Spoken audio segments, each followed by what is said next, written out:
Welcome to the panel, Jay. How we doing? How we doing? How we doing? I swear I'm gonna have to go back and clip all you just said and put that on my page. Like, I love all that. I love it. I appreciate you, Jay. It's good to have you all on board. I'm sure the deacon is doing what the deacon does best. As always, he is circulating and praying for the panel, and he will be here in spirit as he always is. But this episode 12, it is, and we got to see the people choose people. This year, there was no bridges. So there was no bridges, but we were in a forest. We were by a building. And we got to see some people who decided to choose each other. We had Darius and Ashley. We had Bello and Dominique. We had Donna and we had Vince, who chose each other. And so I want to kind of get you guys' perspective on this episode. Your first initial thoughts on this episode. How did you guys see this episode? What did you guys make of this particular episode for you guys? Okay, I want to know what your thoughts are. Let me go to El Cid first. Thank you, El Cid. I appreciate it. Detroit continued to play in our face. That was my impression. They continued to play in our face.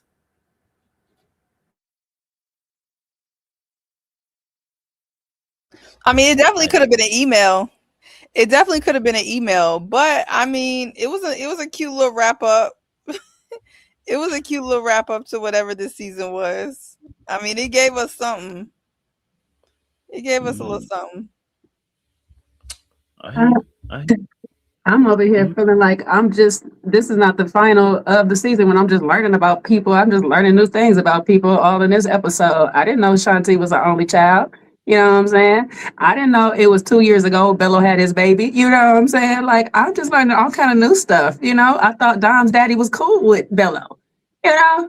But all the things, I feel like this whole season of a whole was kind of a waste of a season. But I did manage to find some things we can learn about in this episode. So we'll get into it. No, I definitely hear that. I definitely hear that. And before we obviously kick off, of course, as I said, the deacon has arrived, guys. The deacon has arrived. I did not get no intro for being late. You need to push some promptness on him. This is crazy. He texted me to be on time. Make him pay some ties. Make him pay some ties because he's intentionally late. You know he's intentionally late at this point. He's doing it on purpose. That's what kills me. How do you get change in behavior if there are no penalties? Oh, I'm trying to give the deacon grace because because this is I'm starting off the new intros, isn't it? You get me? You know, so I'm gonna give him some grace. It's also because of you though, Kojo, because you be yapping for a long time and he don't want to be sitting in the back. He don't know how long you finna be yapping, either 5 minutes, 15 minutes, 25 minutes. So he don't want to pull up. That's true. Now see, here go C-Way covering her for her brother and stuff like that. Cause Sean don't care if he's yapping or not yapping. Sean don't be late. So then we all can be late. If this is it, I mean, we could all be late. I mean, you can. It is always an option. I mean, listen. I hear it. Get that man an intro, but what did Remember the Titans say? You know, actions reflect leadership. Oh, down getting shot. Not the left side, strong side. I deserve it. You know what I mean? I'm not mad at it. I have to take it. It's on me. You know what I'm saying to you? It's on me. I have to take it. You know what I'm saying to you? You're absolutely right. It starts with the headship first. So, you know what? I hear you. I need to be on time. I need to let you guys know, you know what? I'm going to be better. Okay? I'm going to improve little by little each week. Okay? So I got you. I take the constructive criticism. We're going to make a better show from here on out. So Master Deacon, welcome to the show. Under much jurisdiction, it's not a spiritual attack, but it's simply some change that needs to operate, which the Lord has allowed. And we are having you in our midst, and we appreciate you coming to bless us with the knowledge. Ladies and gentlemen, moving in the spirit, introducing The Deacon. You know, the brother has to come with a full-on intro. Master Deacon, how we doing? Well, I got my fur on today, like my good brother Darius, and I'm gonna let my haters be my elevators. So, you know, while I'm warm here in the Northeast, bracing myself for this winter snowstorm, I'm gonna be warm, and I ain't paying none of y'all no attention. So, love to all the ladies, El Cid, Jay, Seaway. My, how your thoughts of fur have changed, Deacon. What is that, velvet? Dust. I'm cloaked in shearling, so there's a bald sheep somewhere running around. What is that, velvet? Is it a chinchilla? This is real, unfortunately. Is it a chinchilla? Is it gorilla? Is it what we got? This the gorilla. I said I'm going to get me a gorilla now. How about that? Oh, you know he ain't worried about nothing that I'm saying. It's going in one ear and coming out the other. Can we check Abby's fur? Is Abby still clothed? Oh, now y'all know I would never. Abby is white. Abby is Caucasian. My dog is not white. We've already gotten past this. She is apricot colored. Okay, so she's a 613, but she's definitely not black or whatever color that is. She got a Janelle hair color. Yeah, she's 613. Good night. Shout out to Abby. Master Deacon, we just want to get your original thoughts on this episode. You know, you've taken a few hits so far, but you know, what's your thoughts on this episode, sir? Well, that's why I decided to wear my shearling and take it out the back of my closet, because clearly, if you cloak yourself in fur, the ladies will flock to you. So I want the ladies to flock to me, because it seems like all the options come to those who's wearing animal skin. So, you know, I'm tired of fighting. You know, I fought the good fight, tried to protest against the animal fur, but now I have relented and yielded. So I'm going to wear the fur so I can fake the funk and the ladies can flock, because it just seems like I don't understand why Ashley was breaking down, going against her internal self to continue with the foolishness. I was a little concerned about Ashante, but we got that cleared up, and she chose herself, thank God. But it was getting a little concerning. It was getting a little concerning. And Bello, I'm just not sure what's happening. You know, like the options are just coming to these brothers that are just bumping their gums and have no intentionality. So I guess that's going to be my new mantra for 2026. Listen, I definitely hear you on that, Deacon, as well. And thank you for your submission. All right, let's talk this episode, you know, because the first thing we've got to talk about is the beef between Vince and Darius. I want to get your thoughts, man, because, you know, obviously Vince decided to take us there, you know, and decided to challenge Darius on him not understanding the question. It was a beautiful experience, though, overall. That you wouldn't do again. Listen, I feel like we made it to a destination, and sometimes when you make it to that destination, you just don't go back. Oh, what that question means is that would you do it a second time? I thought the question was if you went back and had a chance, would you do it again? Hey, I said what I said. I'm standing on that. So I'm just saying, we ain't got to dissect it much. No, that's what I'm saying. You didn't understand her question. No, I understood it. I answered it exactly how I answered it. Okay, you don't. Okay. There we go. There we go. Don't worry about it. He'll understand what you're talking I understood it. Vince needs to shut. I want to know, who are we? Team Vince? Team Darius? Which side are we choosing? What did we garnish from this particular scene? Because it seemed like Vince was agitating once more, but did he have a point? Did he have a point? Is he calling out something that was meant to happen? I want to know. Talk to me. Let me go to Seaway. Go for it. I'm team Sassy here, because I gained a lot of respect for Mr. Sassy 1, because this whole time I thought that he just likes to tussle with women. I was happy to find out that he just likes to tussle in general, which, you know, I'll give him a couple of points for that, because if you're gonna be going back and forth with women, go back and forth with everybody. And personally, somebody got to call Darius out for trying to BS his whole life away. He know good and well he was being a chatty patty and running things back that happened in the lounge, and he was trying to skirt on past it, and Vince was trying to call him out for that. Now, did he need to? No, but I do like that, you know, he's consistent. and I can respect consistency. So I don't think I'm team neither one of them, but I did gain some respect the fact that he likes to argue with men as well. So that's my opinion. Definitely hear you on that one. Definitely hear on that. Jay, what's our thoughts? Another round. What's our thoughts on Vince and Darius, Clash of the Titans? What do we think about their little clash here? In parts, I'm like with Seaway. Darius need to be called out, and it does help you see that he will skirt around some questions that are being asked and dance around them or answer them the way he feels like they should be answered. However, on the flip side, Vince seems to lack the art of nuance, understanding there is nuance in the world, and if he was a cop like the rumor mills is saying, ex-cop like rumor mills is saying, I get why he is the way he is, because a lot of times they have an agenda fixed in their head or a notion fixed in their head, and all of their questions are posed to a certain answer. So if you don't answer that question, they'll answer it a certain way that they want. They'll keep answering the question over and over to try to get you to answer the way you want. So parts of me understands how Vince thinks and operates, but he is so freaking annoying. So annoying. Ain't no way this could last in a relationship all day long. You got a whole opinion of what you want me to answer or where you want me to answer. And if I don't answer like a certain way, you're going to just keep asking me or annoying me about the question. Boy, please go on somewhere. Okay? Do it. Please go on. So annoying.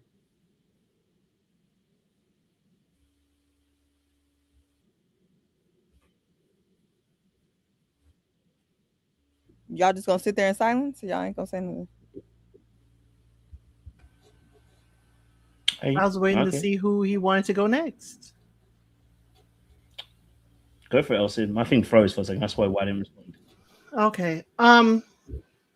If we listen to it, because I re-listened to this scene and with closed captionings, Dom also said that Darius didn't understand the question.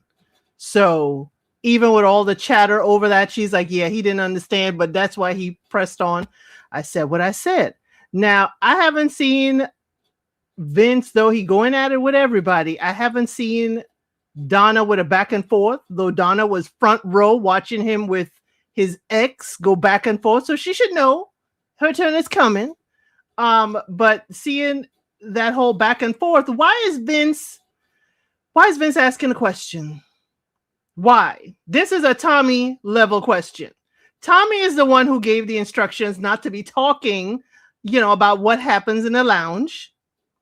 So why isn't Tommy bringing up this question? This is, I think, another production kind of push for a question to create debate. But, Tommy should have checked the men in the men's lounge, and he should have checked the ladies, or just do it right here with everybody. But this is a Tommy level question. Tommy served no purpose when he entered if he didn't ask this question, why y'all was telling all the business.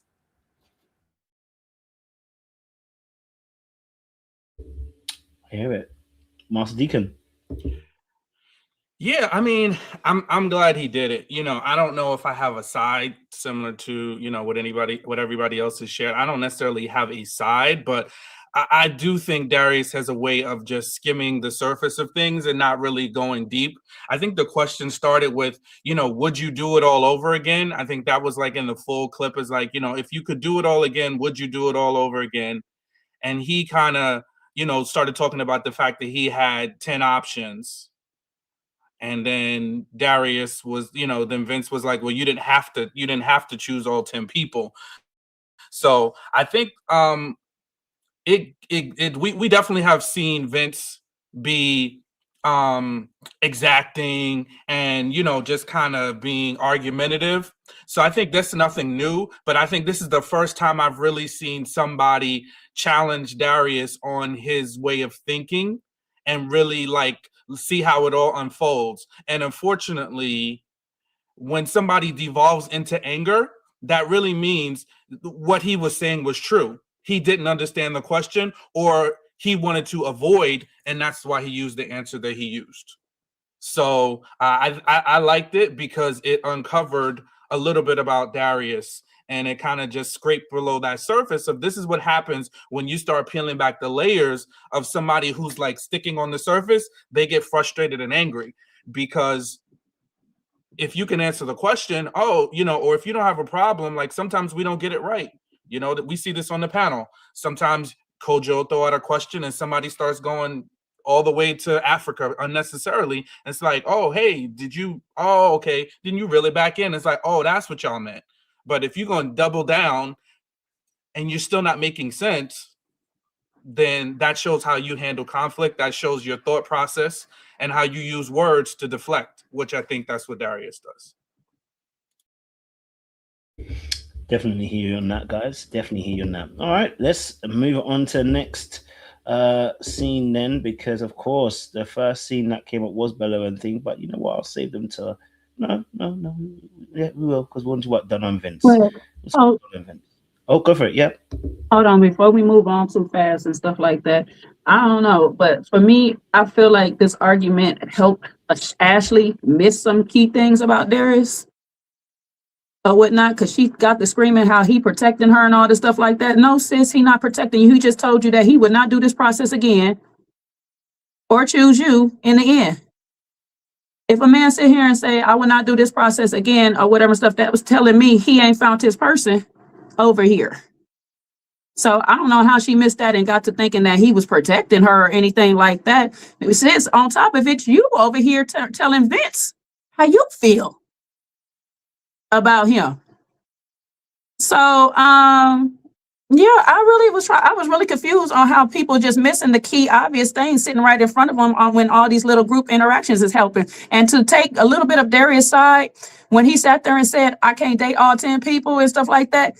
Hey, listen, I understand him, because all we seen was group dates. At this point, he was dating the men, the women, the producers, everybody that was there, because it was no one-on-one action half the daggone time. He didn't get a date with Ashanti until after they done met his daggone family. So I'm like, what the hell? He is dating 10 people at one time. So mind your business, Vince. Well, I was perusing through the comments, which I normally don't do, and someone brought up that point, and Ashley says that there was a lot of stuff going on in the background, and that's why she felt like Darius was defending her. So I don't know what was going on in the background, because from the front of it all, it just looks like that was some Kienes Mas Macho stuff going on, and that didn't have nothing to do with defending nobody, especially not her. That's what it looked like to me. So I would have to know what was going on in the background, because Vince called Darius out for pissing around and going around in circles with his words like he always do. I didn't see no defense of Ashley at all, so no clue. And to speaking of that, didn't Cardi refer to, was it Ashley was the one that he said she's a foodie? Yeah. A foodie call? Uh-huh. I never once heard Darius pipe up to say, you know, I don't mind taking a lady out for a good meal. You know, I appreciate a woman that likes a good meal. Matter of fact, he was mad she dipped into his meal. Right. So he ain't gonna say that because he's too busy trying to groom her. He's too busy trying to groom her and mold her into whatever he want her to do down there in Detroit on whatever situation he got going on. So yeah, he ain't gonna be defending her. He trying to mold her. And hopefully we can dive in a little later, Kojo, because the Facebook group, the Ready to Love Facebook group, is going down. Clearly, Darius's sister, I'm gonna use the air quote. His sister got there dropping in to defend him, and they ate her up, boy. Ain't that the same? Was it the same sister who was on the show trying to groom Ashley? Yep, the same sister. And then Shannon jumped in the chat. Shannon said, "You ain't a biological sister." Yep. So we got some piping hot. Behind every man like Darius, there's a whole bunch of. I was about to say something. I can't do this anymore, D. It's a whole bunch of women over here protecting and doing. Look at Diddy's crew. Diddy got a whole bunch of women over here protecting him this whole time. So Darius ain't no different. I'm not saying Darius is Diddy, but I ain't saying he ain't. All I'm saying is there's a whole lot of women that usually be doing a lot of that protecting. So it ain't, it ain't no. It's hard out here for a pimp. When you're trying to get money for the rent. I can't do this anymore, D. Y'all are wild. I'm gonna choose me first, Lucius. Going back to the comment, because Ashley said the whole foodie comment, you know, that says there was a leak out of the men's lounge. I mean, and who would have told her? Cardi could have told her that he said that, but it was, you know, based on what she brought up in the conversation, it was legitimate. Like, okay, since you talked about what's happening in the men's lounge, what's going on? But I agree, Ashley read that wrong. He was not protecting you. He was not at all protecting you. He was trying to protect himself because he was the missing link. I told you the panelists are gonna come hot today, boy. All right, hot on the trails and the necks. Okay. That wasn't hot. Oh, it was a little bit spicy. I mean, we ain't got there yet. I know you're gonna go. I know you can turn up a notch. I'm just saying it's a little spicy. You know, nothing wrong with that at all. I'm not complaining. I like a little bit of spice. You know.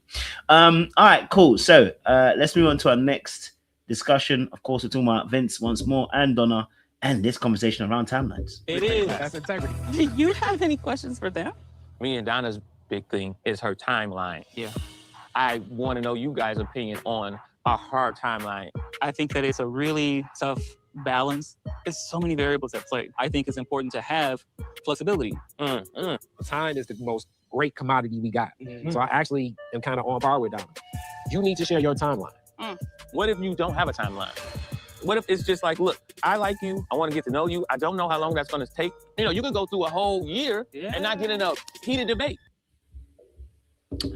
My question is, before we answer anything, you know, maybe specific about Vince, timeline or no timeline, is it necessity in dating? Is it necessity in relationships? I want to know your thought perspectives before we jump into Vince's answer, I guess, around this particular aspect. Timelines, is it needed in this perspective when it comes to dating? Do you believe in timelines yourself? A question I'm asking to the panelists first and foremost. Who would like to take this answer? Yeah, sure. Okay. Oh, you can go, Jay. I'll say it's a catch-22 to it. As a woman, to some degree, yes, especially if you want to reproduce and have kids, yes, there is a timeline. We do know that we are in an era that you can have what they'll call, and now I forgot the word, help me out, geriatric pregnancies and stuff like that. Would never really suggest doing it because my sister basically counted as one, and all the shots that you got to take through your stomach prior to it and stuff is still a lot. So Donna's already at that age where she's considered that and stuff like that. To her degree, yes, there is some timeline that needs to be in play, but I would never really want to fix my life on a timeline because that's where you start creating depression, negative results. You just stress your body out too much to even produce a child or carry a child or anything like that. So there's a fine line that you have to walk as a lady.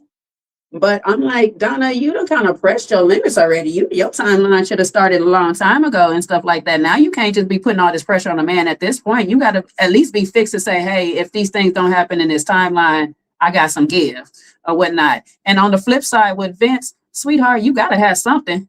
Do you want to be married or not again? That's the simple question, really. I don't know why everybody keep pressing about the timeline. Man, do you want to be married or not again? Because it's given you don't. And you don't want no more kids. So we need to just have some real questions being asked to Vince. So since he's so frigative and literal about speech.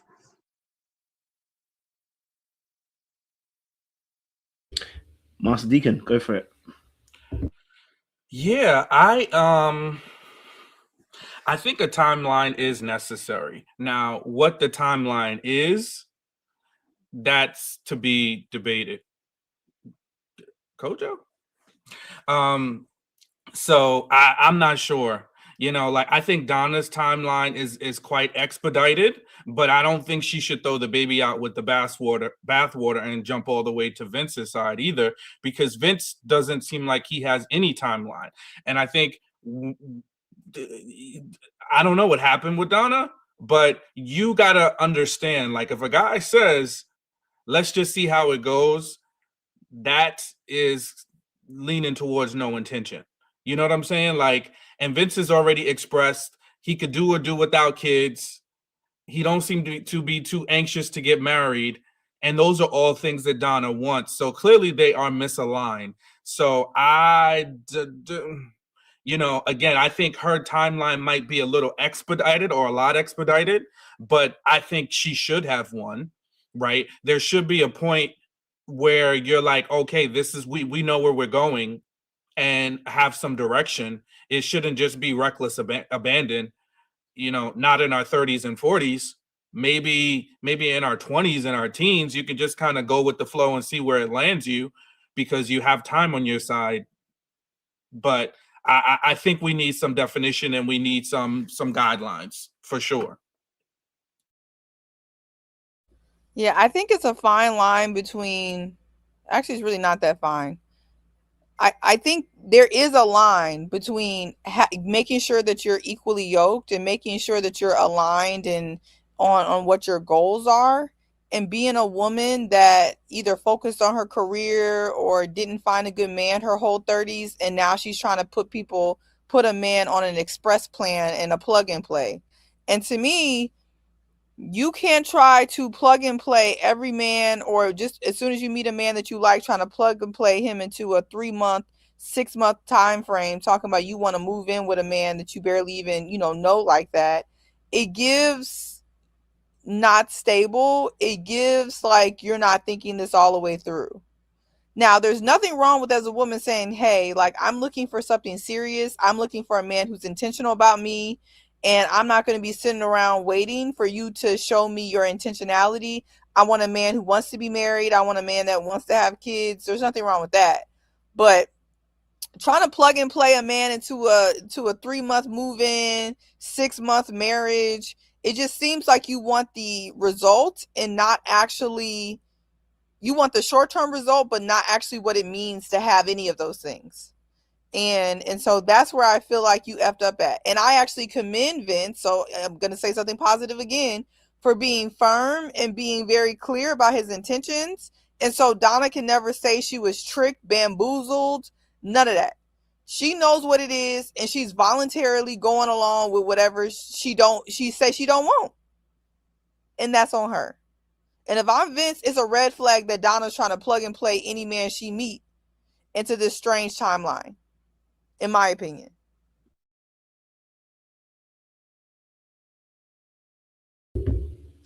Okay. Yeah, I definitely hear you. I mean, personally, I think there should always be a timeline. I think I think if you walk into anything blindly like that, where you say it's a free-for-all at this age, I think that's a bit nuts. I think at this age anyway, you know, at 20s, you can kind of get away with it. You still got some time on your hands, etc., etc. But at this age, we're 30 plus, you know, where time is a commodity, as a cousin said, it is precious.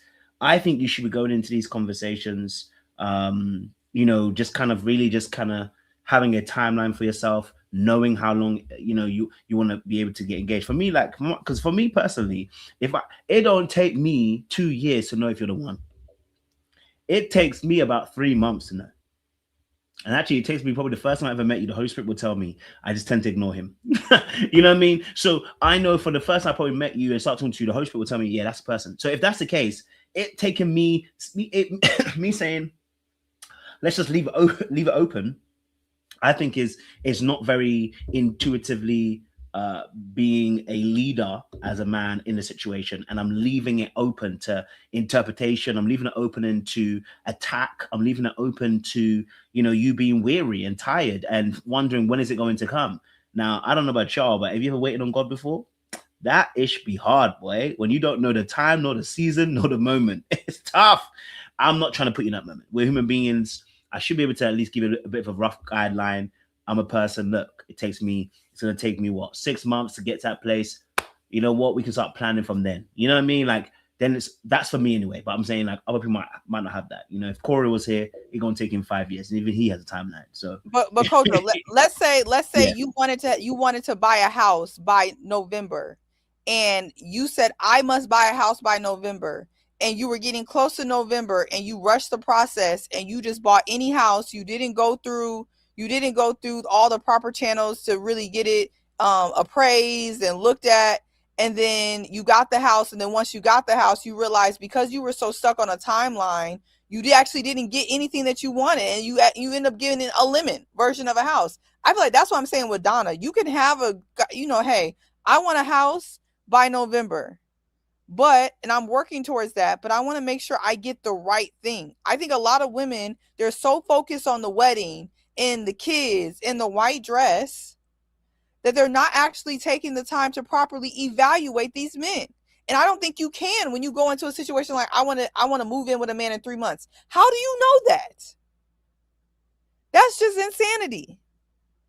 And can I add on to what you're saying, C-Ray? Because that's kind of like what I'm saying too. But on the flip side of it too, is that you don't want to be so daggone rigid in your timeline that one, like C-Ray saying, you missing the red flags or the things that people are saying, but you also need some kind of help on the thing. So if the man is giving some type of outline, which Vince is not doing, you might be able to loosen up some of your time frame. So they're both going to be fixed in this stance or whatever. Is like, well, I needed this in a year. Well, I'm never going to give it to you or whatever and stuff like that, because neither one of them are compromising on any form. Donna is like, okay, give me a year or whatever and stuff like that. If Vince just be like, hey, listen, I can't give you a year, but I promise you, I do want to be married. I would be okay with her final decision in this thing, but we never got that out of Vince either. We never got that he actually want to have more kids. He just said, like, I'm okay, I guess. I mean, maybe. But that just means he going to continue to waste your time, stall you out, waste even more of your time until you just sit there and decide, well, I guess it's too late for me to have any. I guess we just been here for 20 years. We common law at this point. We just settle here. So I know we ain't at the end of it. I just didn't understand her stance of choosing this when you actually have a fixed timeline and he's giving you absolutely nothing to work with. No, I definitely hear you. I'm not even. I wouldn't necessarily even disagree with you. I think I think you guys are saying another point which I can also rock with in that particular aspect. I think if you're talking specifically about Donna, I'm with you. I think Donna is a plug and play in that aspect. I think though with Vince in general, I think he likes to leave things open. You know what I mean? And so I think if you're having it as a principle, I shouldn't say I think, this is what I believe. As a principle, I believe that he should himself have a timeline. Why would you not? As a man in any dating field, you should have a timeline, right? Because you don't want to waste your own time. You know what I mean? And maybe it's for me again. For me, if I'm really honest, in the space that I'm in right now, it doesn't take me 2 years to vet you. It really doesn't take 2 years to vet you. And I'll tell you why it doesn't take 2 years to vet you. Because when I'm actually listening to myself and paying attention to what I actually need and not betraying myself, not compromising, not pretending that this will be okay, I recognize that a lot of people don't even fit that spectrum. They don't even fit the I'm trying to put a square into a circle. They don't fit. So I think when we are latched onto our own integrity and sticking to our principles and our standards, you should have a timeline, because it should be like, okay, I don't want this man to play with me. You know what I'm saying to you? Like, you may have a thing where it's like, okay, like for me, a man should be within the year, should be able to say, okay, he's going towards that, or within 6 months, he should be going towards that. I wasn't going to move on. And I don't think there's anything wrong with that, because the person that wants you is not wasting time.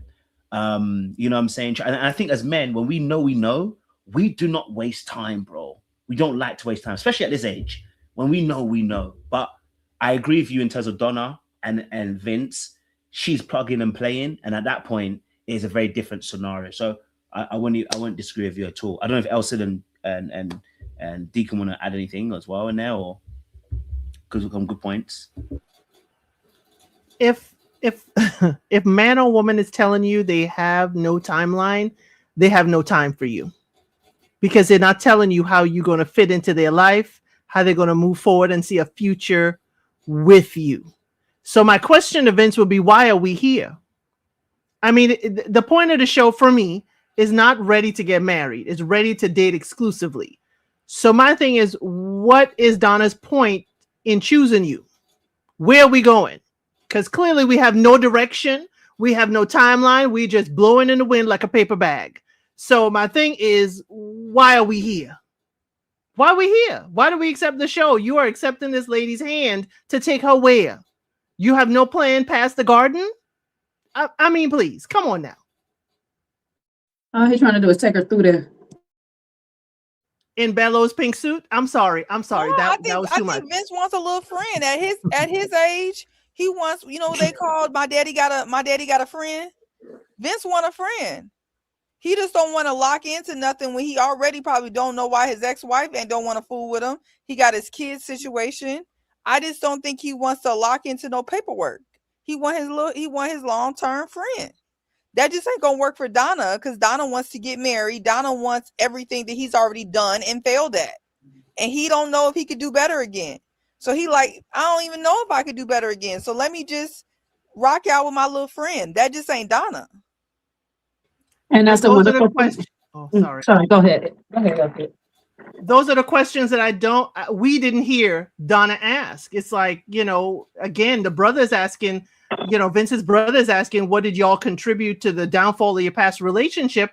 What has Vince learned from his first marriage? He said he don't know how to talk. He said he don't know how to talk to people. That's what he said. And you got to tell him 70 times, not today. So what has he truly learned to be a better husband and partner to the next person? That's why he doesn't want to do it again. And she should be saying thank you. He ain't learned nothing. He's still talking crazy. Right. He telling her, wait by the phone. Don't call me. I'll call you. Thank you. Exactly. And else said, because in favor. He's telling the truth. And this is where I'll be tripping off on women and stuff like that. Because I'll be telling men all the time, just tell women the truth, because they're going to lie to themselves any daggone way. And then at the end of the day, it's not on you. It's not going to be on Vince at the end of the day when this don't go well, because Vince sat there and told her at the very end, hey, listen, if you willing to wait on me, come through. I got you. And she said, okay. You know what I'm saying? She gonna betray herself. This whole finale was the art of betraying yourself, because all three of these ladies decided that they're gonna betray themselves at the end of this daggone show. And that's what they did. You got a fixed timeline, ma'am. You're sitting here saying how you want to be moved in by 3 months and stuff. And I'm not saying that you should do it, but there's a person out there that will do it with you. But you rather lock yourself in with Vince, knowing damn well he's not trying to do any of the things that you want to do. You could have told him, hey, listen, we can continue to have a good time after this, but when your wave is done, I'm up and out. I'll ride this shit with you real quick and stuff, but when we done, we done. When I find my person, I'm moving on. So if you want to just look cuddy buddy, that's cool. I can do that with you right now. You know what I'm saying? I'll need a little itch scratch too. So go ahead, we grown. But to sit here and listen to this man literally tell you, hey, I am not about to move an inch towards your timeline. Do what you must, miss. She should have did what she needed to do and did. Yeah, I think the biggest thing here is when he met her in the forest was he led her down a breadcrumb path to nowhere. Because when he asked her to choose him, he said, if you're willing, and Coach, I don't know if you have that clip, but I don't know if I'm going to get it correctly 100%, but pretty much he said, if you're willing to let go of your timeline, then we can give this thing a go. When you have to alter something that is essentially important to someone in order to move forward, that's a non-starter. You know what I mean? And I hate that she moved forward with that. That should have been like, thank you for your honesty, but I can't compromise on something so important to me. Because he didn't say, let's, I'm willing, I have intentionality for you. I too want we have a shared goal in common. We are just, we just see it differently in terms of about how in the time frame we're going to get there. He told her to abandon her timeline completely and move forward, and let's just see. So that's kind of, to me, like, I'll give you a shot, but only if you completely compromise on the things that are most important to you. So that for me is red flag number 5, that Donna should have been like, okay, thank you, appreciate it, but it's gonna be a no for me. And Sean, he didn't even say abbreviate. He said abandon. He didn't even say modify. He said abandon. Let it go. But you know, it also stems from the conversation. A brother said be flexible. It's also like, you know, people misinterpreting like, you know, meanings, because the brother's flexibility could also mean, Vince, you need to be flexible and get a timeline. So again, you're right. He said abandon, you need to stop and follow me, or we can't do this. This is a common case of a woman saying, I hear you, sir, but I can change you. You hearing what you want to hear, despite the fact that he done told you the clear, honest truth. Straightforward. Told you to abandon your whole process of life. To follow what? Is this the first time we were holding hands too? Did we even get a kiss on the cheek like Lauren gave him? They smooched. They smooched a little bit when he was clowning her about her outfit choice on that date outside. So not even at the decision did we have any kind of, okay, where's the romance of it all? But can I say something? So I think it was last name first says I blame both, because Vince knew that, you know, she would compromise and he chose her anyway. This is my thing. Why do we expect other humans to treat us better than we treat ourselves? There seems to be like this ongoing theme that like women can make bad decisions and expect men to step in and try to be the better person. If this man has told you everything that works best for him and the way that he wants the relationship best for him, and you told him what works best for you, and he tells you, well, we can do this if you're willing to compromise or you're willing to abandon it, and you go along with it, that's completely on you and not on him at all. It is not Vince or any other man's responsibility that women have a lack of boundaries, a lack of standards, and low self-esteem. Because at the end of the day, humans are going to do what's best for them, period, most of the time. And what's best for him is him having a little friend that he can kick it with, talk to, cuddle with, chit chat on the phone, be a chatty patty on the phone, whatever the grown people do. That's what he wants to do. He doesn't want to get married, and he really probably doesn't want any more kids. Donna signed up for that. She's a 38-year-old mathematician. If she wanted to be slow in her off time and her free time, that's on her. She's not a child. And you know, I love first name last. So this is not a shot or dig to her or anything like that.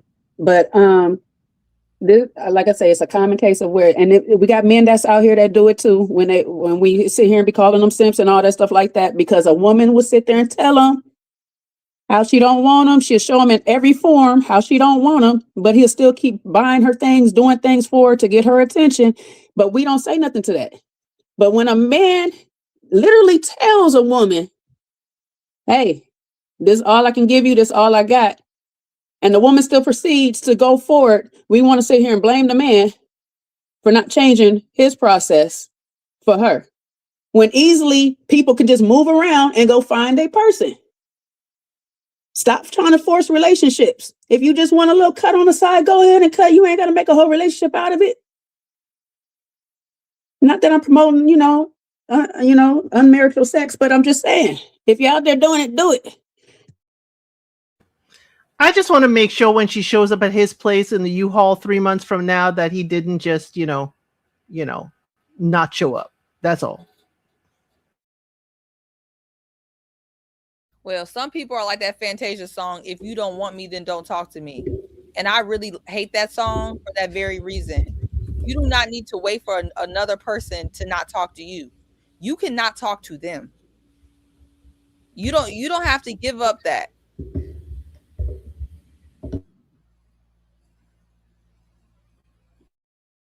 Well, I'm gonna throw a slight cape for Donna. Just a slight one, not a full one, just a little piece of a cape.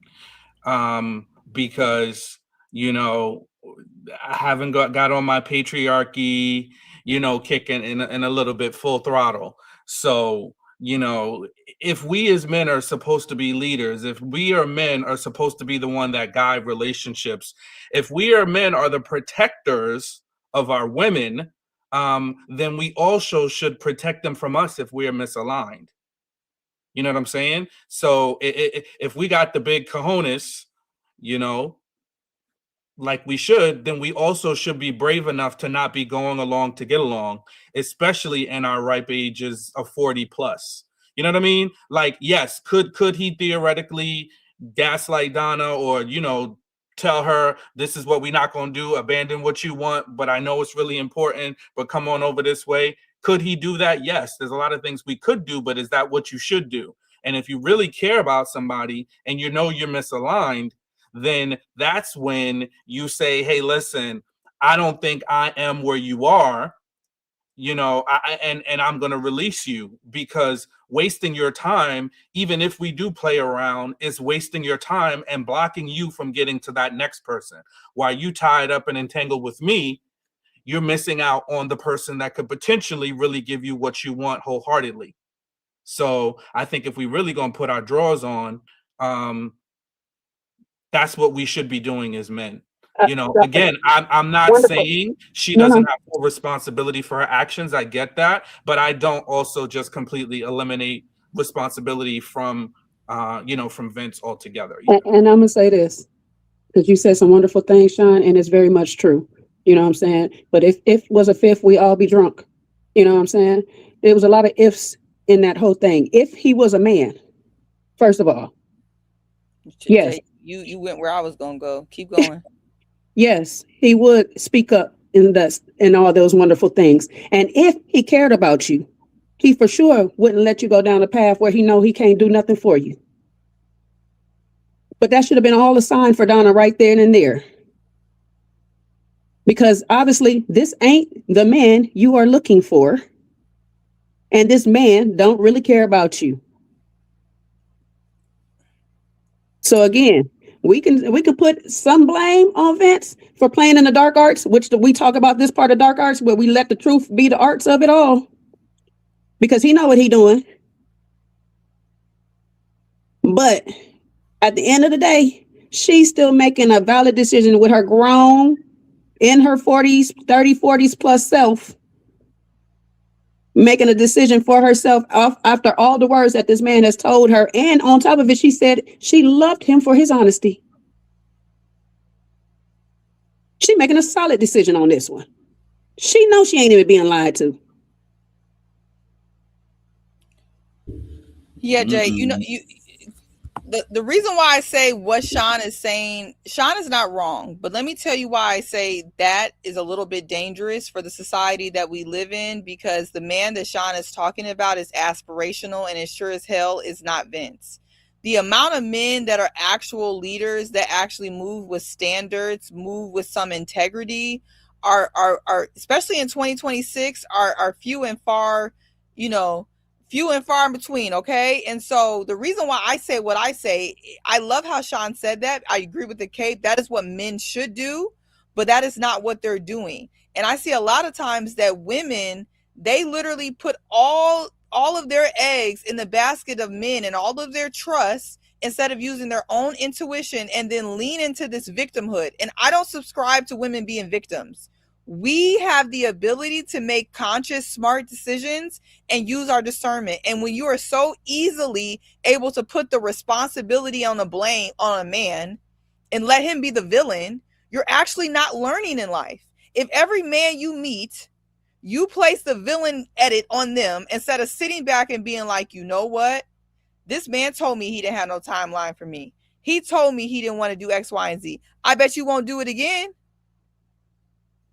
But I see so many women, they're like, oh, he lied to me. And then they go, oh, he was a narcissist. You done date 10 narcissists throughout your 20s, 30s, and 40s, and you ain't figured out what you're doing. How many narcissists you gonna get on this internet and blame? It'd be a narcissist every decade. A lying man every decade, and you ain't figured out that you can do something with, you have agency. The common denominator. The common denominator. Use that math on her, Jay. You done date 15 narcissists and you ain't figured out you the problem too? It be killing me.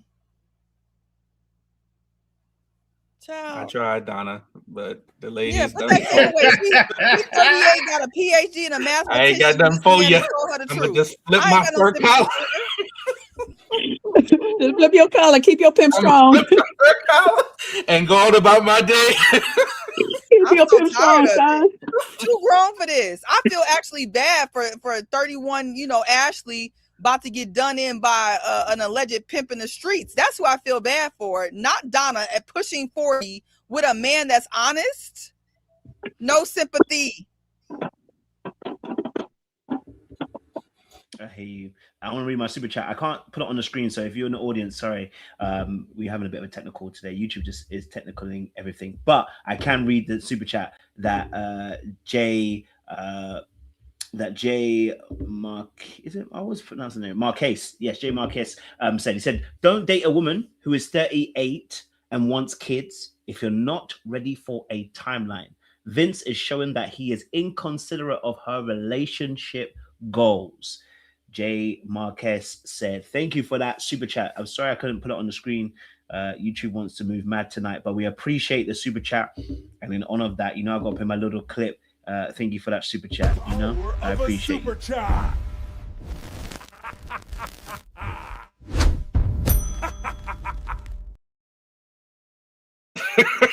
You stressing out, sit out with the AI coach. Gonna shake her head right off her shoulders. I love this. I love the AI, boy. I love it. I could be as wacky as I need it to be. I'm sure one day I'll have a chicken running across the screen. But y'all barbecued Donna well. She's turned crispy at this point. Y'all turned up the heat on her, made her feel like the three Hebrew boys in Nebuchadnezzar. Like, you skewed her well in this situation. Sean tried to it was so bad that Sean tried. And yeah, that was put to bed quick. But like I said, I loved all the different points of views and perspectives on this. And I know the audience has been involved in the chat as well. We appreciate you guys for joining in the conversation. Shout out to the people that have joined as members as well. We have Delhi 3955, Kanisha, Rosie, Access Lauren. Thank you for all joining the members as well. Delphin Azor, Miss B9792, and Free Yourself 01, and Make It Taste Good Premium Peace Co. Thank you very much. That's my name right there. Can I just say real quick too, though me and Seaway and El Cid is keeping the ladies accountable up here, I do appreciate Sean coming in. I know it was a piece of cake for Donna, but the real part is that's a highlight for men, that y'all not really being men out here. So take word to what Sean has said, fellas. If you really being a man, let these women go and stop wasting their time when you really don't want them in the end, because you're wasting yours too. I agree. I would have respected Vince a lot more for that. But that's true. Yeah. No, so that's why we need the Deacon here early, because he might have missed caping for Donna. I mean, if he gets to push El Cid won't miss a shot. But what I will say, because I see Lauren up in the chat, that preview to the reunion did can she tell us if Vince tried to spin the block around to her after he finished, dismantling Donna's math? I'm afraid not. Because I saw a little something betwixt the two of them. So I would love to know. You know what I had realized, and I think I was listening to Married at 10's breakdown of it, and it made me think about it or whatever, is I think aesthetically, Lauren is what Vince wants, because he says he like to work out and does all of these things and stuff like that. Said no comment. No comment, eh? Yeah, that's all the comments we need, Lauren. Thank you. Yeah, I think it's just the fact that, Donna just continued to pursue Vince, and she actually understands him. Parts of Vince wants Donna because he likes the fact that he's seen through Donna to a particular degree, but he wants somebody like Lauren at the end of the day. He want a little razzle dazzle. You can't pick me your way into a good man. You ain't gonna do that. You're gonna have to let a man pick you. You can't be so understanding. All these understanding women, all this I see him for who he is, women always end up with just the low of the low. They end up with the scraps. They so understanding. They understand their way out of a good situation, child. Yeah, I'm with you. The sympathizers, because, you know, with Desmond and Christy, all the sympathizers, you know, who with wish Desmond. Who wish they can sniff what I say, Christy sit down win. Yo, they couldn't get close to being. I don't care what nobody said. Desmond They fumbled, can't even pick me their way to get in Desmond's space while they over here trying to pick themselves. You can't. He is not gonna pick you. You know, you see it in real life too. It's like, yo, you don't. First, we don't know, but we all speculate. But just to immediate be like, oh, I'm with him. He was frustrated.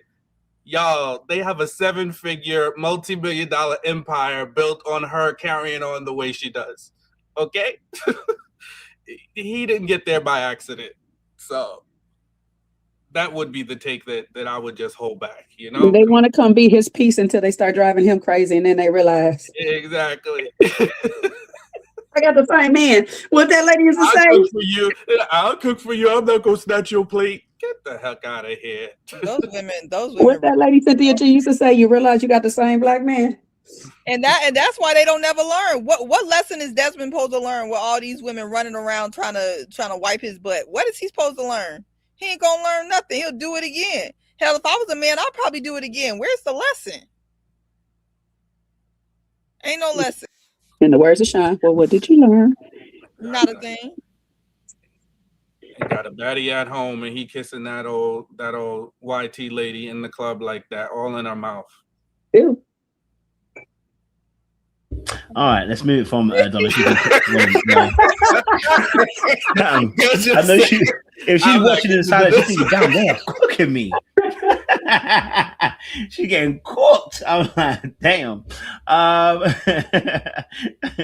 It's all love here, Donna. We appreciate you, darling. Don't you worry. We appreciate you 100%. Let's move on to the next scene. I'm sorry. I've got my thing to share. Okay, let's move on then to the next situation, which was obviously Darius and Ashanti were talking as well. Darius, Ashanti, Bello had their conversation, and the two men went at it with Ashanti. I'm going to put a little bit of a clip so you can be reminded of what was said once my computer doesn't mess up. There we go. Let me add it to the screen so you can see what it looks like. Okay. Are between 1.5 and 1.7 million Canadian. The concept is to make a community where there are a mix of affluent Black people and new professionals. Okay. And that's my plan. Right.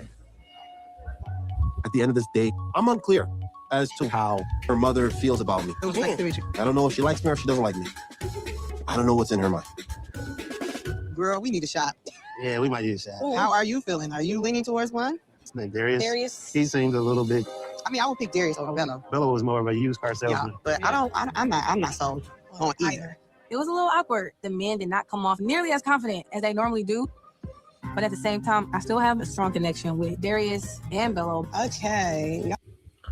I want to ask a question. I know her parents were on point, and shout out to the parents for getting it right as well in this situation. I do have a question. Why the hell was Ashanti there? I don't know. I've been caping for my girl. I've been caping for my girl Ashante. And girl, I'm gonna tell you, this is where you lost me. Why did you bring your beautiful mom and stepdad to that situation with Bello and his albuterol? Why did you bring your parents to that situation with Bello and his albuterol? What is albuterol? That's the asthma pump.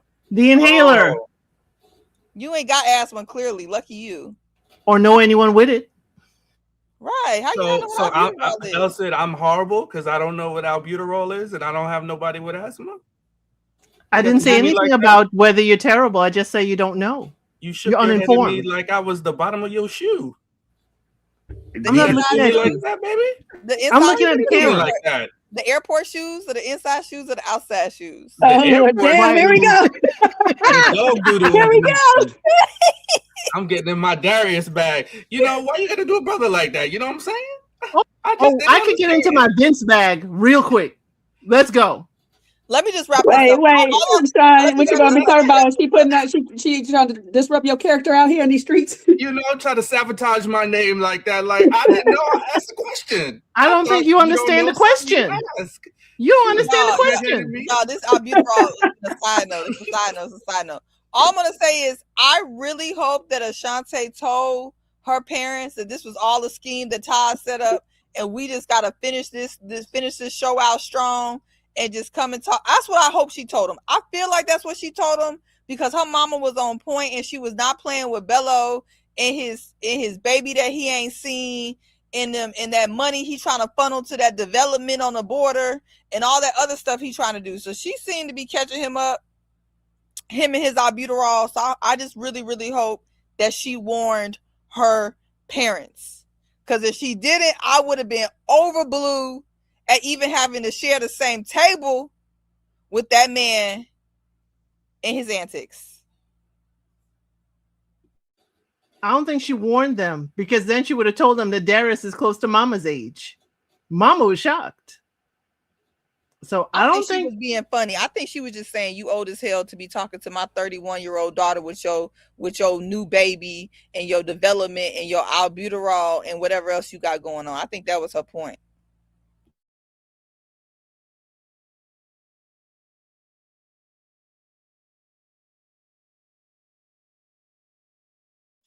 Oh well, if nobody. What was the question? I'm sorry. Why is Ashanti even entertaining this mess? Okay, go ahead, Sean. I'll come back. Yeah, me too. I mean, I was seriously rooting for Ashanti, and I had to reach out to her. You know, there's only a few people. You know, I'll jump in a DM or two. I was concerned. I'm like, yo, mama, your good parents down here.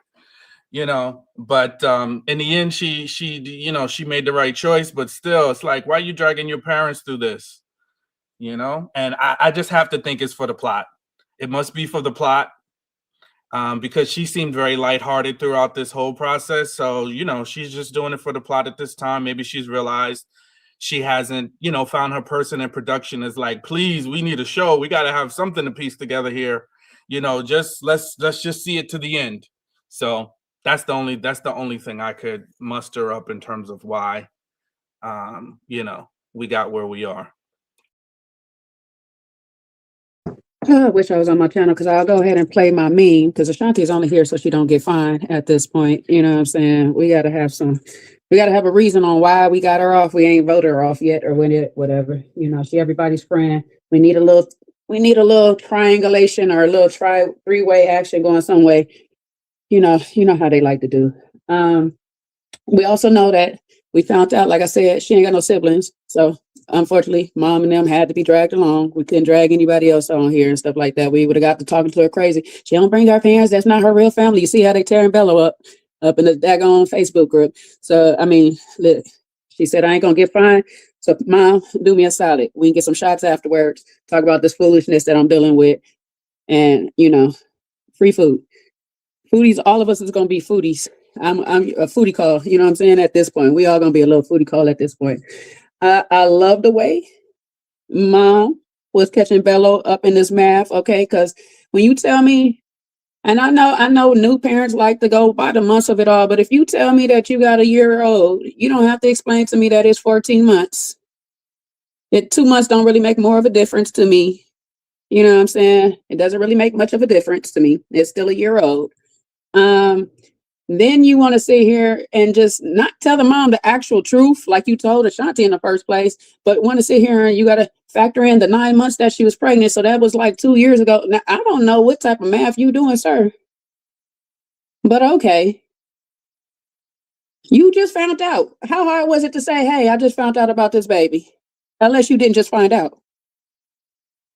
So to me, I was looking at it.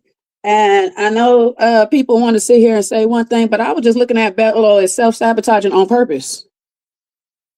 And I'm kind of confused. I sent a digital exclusive to the group chat. I don't know if y'all got the chance to look at it. I know Sean did or whatever stuff. I want to know exactly what time was that digital exclusive filmed in this whole process? Was it filmed after he dismissed Lauren or before he dismissed Lauren? I know it was after the date with Lauren and Dominique. But I need to know when. Was it after this sit down with Ashanti? Because Bello, if it wasn't, you was straight up lying to Dominique talking about how you dismissed everybody and got rid of everybody. Now I can see how you trying to play this up as I just made myself look real bad to this lady, start talking about everything but a relationship to her parents and then stuff like that or whatnot. But the way that you presented this was not the way you presented this once before. You could have easily just presented the same way. I had a one night stand, I got a baby. You grown. The mama grown. She understand? Jay, how was he supposed to say that at the table? He was not supposed to say that at that table. Well, he wasn't supposed to say that crap he said then, because that even made it look more foolish. Because don't sit down with my mama talk about you had a booty call, got a baby at the table. That ain't gonna help. But here's the thing. You're telling this lady while sitting there with her daughter, she had a baby. You trying to explain to her the timeline of having a kid? I was like, Bello, stop. When was the inhaler, launched? Probably because it was like. But the fact that he's trying to explain that it's more time that the baby been around or a figure of the baby has been around. But the question was like, how y'all co-parenting? How y'all doing in that? Like what? It don't sound like it sounds like he barely be seeing the baby and the brother. He don't. That's what I'm saying. He not co-parenting. That's all he had to say. It's like, I don't see that child. Yeah, Baby live over in Florida. You might as well get up. The moment you talk about you a deadbeat, you might as well get up from the table. Baby in Florida, I'm here. Well, he sounded like a deadbeat trying to explain it the same way he did. That's why the mom was like, no. They all lying to each other because Ashanti clearly knows that Darius is only paying her attention because he has having issues with Ashley. And Bella's trying to tell us that, he has two strong connections. He got to make a decision. Really? No, you already made your decision based on where you slept that night at the retreat. Come on now. Stop playing in our face. Oh, my word. Stop playing in our face. Everybody could have just gone home and been fine. I mean, Ashanti could have self-eliminated if that was an option and been fine. I just don't like the playing in my face that this is going to be something. According to the digital exclusive, he knew from day one that he was leaving home with Dominique. Yes, I saw that. Yeah, Everybody I saw that from the mixer. It was probably the plan and the scheme that Todd set up all along. I really don't care about what Bella and Dominique doing and who said what and what he said to her because they both playing at this point. Well, no, Dominique's not playing about him. Unfortunately, she should be, but she's not. I don't know. But here's the thing, Bella's sitting there, the mother is asking you about, relationship with her daughter, and you're talking about property development? Excuse me? Or was this chopped and screwed in the conversation? Come on now. That's why I'm giving, if it's like playing out the way it is, it's that he was self-sabotaging on purpose. I don't think he's that intentional to even do that. I think he was just going along to get along because the mother called him out. I really appreciate it. I loved her mom, and being an only child too. I know, my mama don't play about me. Lord knows my mama don't play about me. So I think that at the end of the day, he just, I don't know. I think like even with Darius, when they're like asked serious questions, if you're unserious and somebody asks you a serious question, you're going to give an unserious answer. Because what about you and your intentions with Ashanti have anything to do with some land development for affluent Black people? That's nice. That's something you want to do. I mean, those are good career and, wealth building aspirations. But at the end of the day, they didn't ask you, are you stable? They didn't ask you, what's your career? They asked you, like, what about your daughter? Like, what do you want to do with her? And if you don't have serious intentions, then you're just going to start talking like you're on a job interview. And that's unfortunately what he did. And I'm glad they, I think sometimes it's good. Some people may see it as a waste of time for the parents, but I think it's good because if your parents are truth tellers, you take stock in their relationship and you want to bring somebody forward, let them see, let them assess. And especially if you're going to take the advice. Now, if you're going to ignore it and still do what you want to do, then yeah, don't waste their time. But, we saw the outcome. So thankfully she did take heed to the advice that, her parents gave. I'm trying to get out of my head because as soon as you said that, I was about to say it's a waste of time when they don't listen to the advice like Dominique and Ashley.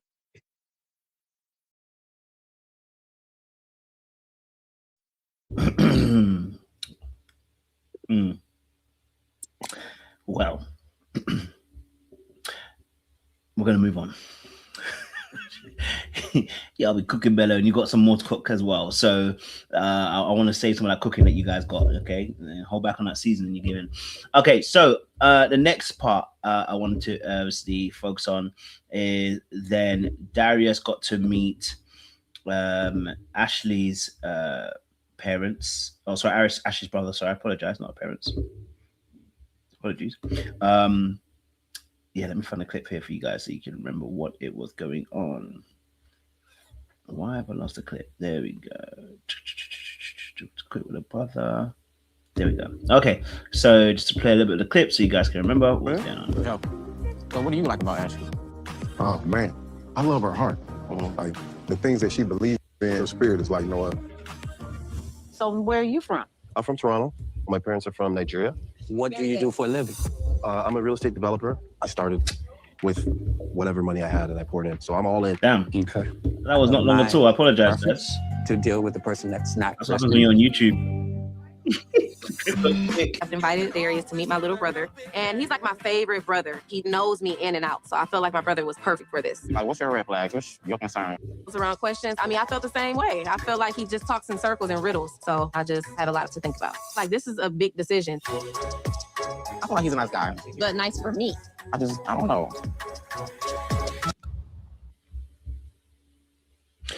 Well, Ashley was talking about how he was talking in circles and talking about communication, and more communication as well.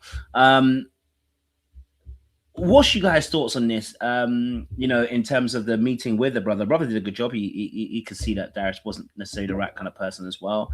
I don't know if they got a heads up or whether this year people got some real discerning people around them. I don't know. But what's your thoughts around this situation in terms of the meeting that Ashley had with her brother and Darius? What did you glean, garnish?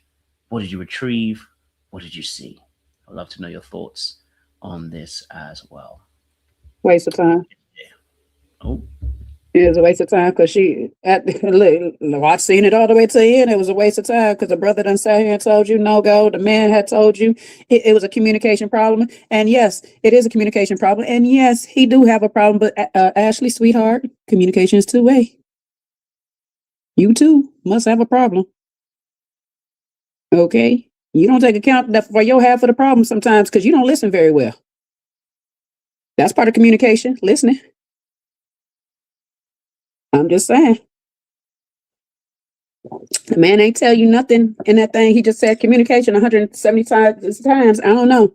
If that was the whole problem, everything, you know, it's like talking to a giraffe, talking to a frog, to a dog, and a cat, all about the furs that he's wearing. I don't know what the hell he was saying the whole time. I don't know if Eddie didn't cut it up like this on purpose, if he said something real or not.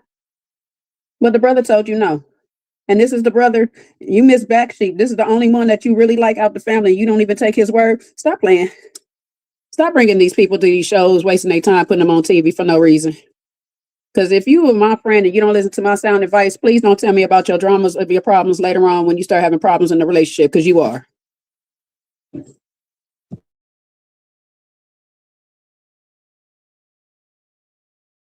Well, I mean, you obviously initiated a question, which is, why is it that Ashley decided not to listen? And I know I said you can go and answer that, but I was just saying, yeah, why is it someone like Ashley is not listening when her brother told her no? It seems like, you know, that's for a question for later on. In fact, we'll come there later on because we're gonna have to talk about them anyway. Don't worry. You just talk about what you saw in this conversation. I realized I was jumping. What I saw is that, you know, Darius is a copy and paste because he said about the same thing with Ashante. It's about her spirit. It's about, you know, just look at her. She's just beautiful. You know, it's about the inner her. I was like, copy paste. I don't care which one came first. Darius was saying the same thing all over again. And I like the production showed that they, you know, he droned on and on and on about communication. That is a problem if the people around you are glazing over. and just eating and just glazing over and thinking to themselves, you're talking too much. But Ashley thinks that she ain't got a problem with communication because she been saying what she got to say from day one. You know, communication is also translation. And apparently it didn't translate for either one of them when they were talking to or at each other. But, you know, we don't get, as you said, Kojo, to the end because, you know, Ashley ain't listening to herself. Okay? Her body's telling her something and she ain't even listening to that. So is she going to listen to her brother? No. Has she listened to her brother in the past? I don't think so. But I don't know these folks. Okay? But in this instance, it was like, yeah.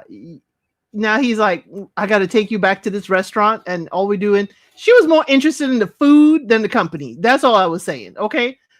I'm not a meat eater, but she was way more interested in that brisket than in Darius.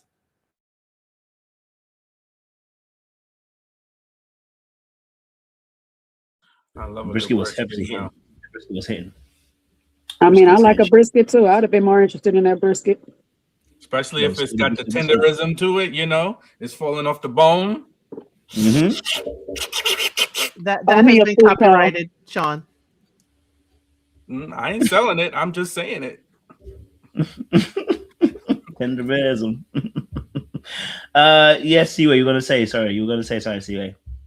You know, just talking about Ashley not listening. And I've been hard on Ashley, you know, throughout this whole season. But what I'll say is the more I hear her talk, and even, you know, we'll get there with her breakdown at the bridge of it all, or their version of the bridge. Ashley's listening, but she doesn't trust her inner voice. And she wasn't selected by Darius for no reason. He picked her for a reason. His game wasn't just to date a whole bunch of people. He needed one vulnerable person who he could actually, you know, manipulate in some way. I think towards the end, he was starting to get a little bit more pushback than what he bargained for. But, you know, she doesn't trust her inner voice. And that's the reason why he picked her. Just like how she still don't get it. She in the Instagram comments talk about, they talking about it should have been a red flag how he was appearing with his style and all them animals, real or fake, that he wanted to parade around him. And she talk about, I liked his style. Girl, you still don't get it. Them type of people who parade deceased animals, who are super flashy, trying to impress you with a Temu Fox, talking in word salad, up and down, left and right. She don't trust herself. She knew what it was, and she heard everything that he said. She doesn't trust it, and that's the reason why she said she did the work. She needs to do more work. It seems like now she's peeping the red flag. She has to do the work on trusting her discernment and still gathering more discernment. But I'm glad she ate his food, though. Well, you know, maybe she should have made a decision on a full stomach. See, sometimes when you make decisions on an empty stomach, it leads you down the wrong road. You know what I'm saying? So I think what production didn't do, since she's a foodie, is feed her before she had got over there. That's why she was over there crying and stuff, because the hunger pains were setting in, and she needed to make a decision so she can go eat. How you gather all that, Jay? I'm just saying, sometimes you just make poor decisions on an empty stomach. I have less grace on an empty stomach. I'll be ready to You know I do. Yeah. You know I do, but you know, clearly she liked to eat first and make a good decision. See, when she ate at that table, she was kind of hearing her brother and she was kind of hearing him and had a little attitude. But see, I feel like they just held her and didn't feed her at that decision day. She started breaking down crying. Hunger set in. She might have got a whipped up some food in the area cooking. She's like, let me just hurry up and just tell you yes so I can go eat. But Yeah, I'm like Team Darius. I don't like sharing my food. I'm sorry. Honestly, same. I mean, it was once I saw her hand starting to make travels and deposits, I started getting annoyed.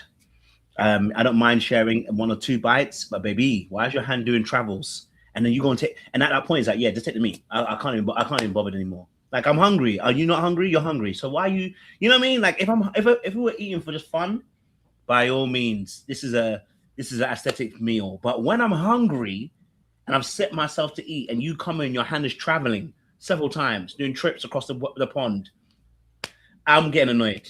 You know what I'm saying? That just shows she ain't got a lot of that. That just goes, you ain't got a lot of sense.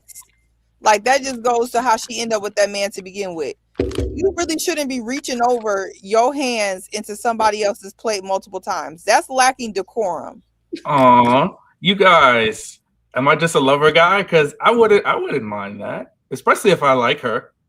You can reach in my, and I'm a foodie. Several times. You don't even Those be who know me, share. you know. You don't even But be wanting to several share. times. If I like you, if the key word is if I really like you, I'ma tolerate it. I might grumble, but I'ma like it. I'm telling you. You reach in my plate, you know. I don't believe you, Sean.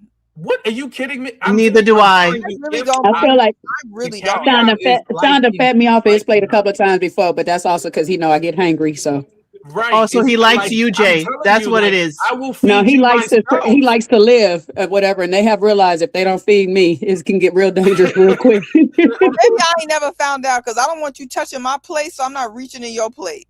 No, and personally, I don't do that to other people though. Like, if I want something you have on your plate, I'll ask, you know, but I'm never gonna reach. But if a woman did that to me, I'm no cap, no lie, I really wouldn't mind. I'm just kind of like a lover guy that way. Like, I would think it's cute. I'm partial. Like, I don't really have a super problem unless I'm hungry. Y'all know how I get down. But also, I'm also ask while we're ordering the food, hey, do you want to share this? Because I also want to try, or can I get a bite when you get it? Because I just want to taste it or whatever. I'm not gonna keep reaching in your plate now. Eat your food. Yeah, I think a man that really cares about you probably wouldn't mind, but I also don't think that's something that you should do. I guess I'm talking out two sides of my mouth. Do I think a man that really liked me, would he be turning up his nose to be sticking my hands in his plate? Maybe not. But I also feel like you shouldn't be sticking your hands in people's plate. That lacks a lot of couth. Like, one time, let me try it. Otherwise, you order it yourself. Why is your hands in his plate? Preach. Personally, like I said, I think once an invitation, I think don't take the piss. You know what I mean? Once an invitation, it's like when someone offers you a pack of sweets, right? You put your hand in once, you grab a few sweets, you take your hand out. Your hand doesn't travel back in again for 2 or 3 loads. This was not a sharing. I know the packet's a sharing packet, but I'm not trying to share. Like, She ate all his food, Kojo. That was half of the thing he had. I know. She literally lifted the thing and then plopped on the plate. I said, "Oh, damn, girl." Who does that? It was like his whole meal she took. Did he stop her though? Because I missed it. No. He mentioned it in his confessional. He mentioned it in his confessional, and ain't no way she should be mad at being called a foodie call at that point. Child, listen, because that's what you just did. I'm telling you, Mr. Elson didn't used to ask before, and it was absolutely grate my nerves. Absolutely grate my nerves. Don't ask, ask first. You couldn't tell by the look on your face?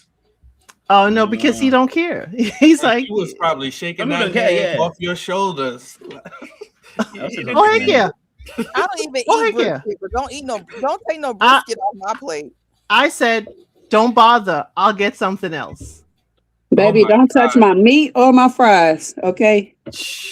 Don't touch anything on the plate. There's a barrier. The plate is a barrier. The fries are a major one. No, you all know my fries are the major one. Don't touch my fries, baby. How we spend so much time on this mess, the though? dips. Because we are foodies. I'm sorry. Yeah, we are foodies still. Because I just think to myself, I just think there needs some decorum as well. You know what I mean? Like, I got a real pet peeve when it comes to dips as well. Because the dips are for the fries. You now dipping your fry into my dip, and then you dipping constantly as well. So now I'm seeing scoop marks. I'm like, what's that? Get your own dip, because I got an amount of dip for the amount of fries that I got. So you get your own. I always don't touch mine. because I don't want to see nobody little chubby hands sticking their fingers in my dip. You get your own dip. I got my own dip. Wait, hold on. I think the YT people done traumatized us all. Like, don't put your hands in my food. I just want my own dip. I don't need you. I don't want to be monitoring how much you taking out my dip. That's my thing.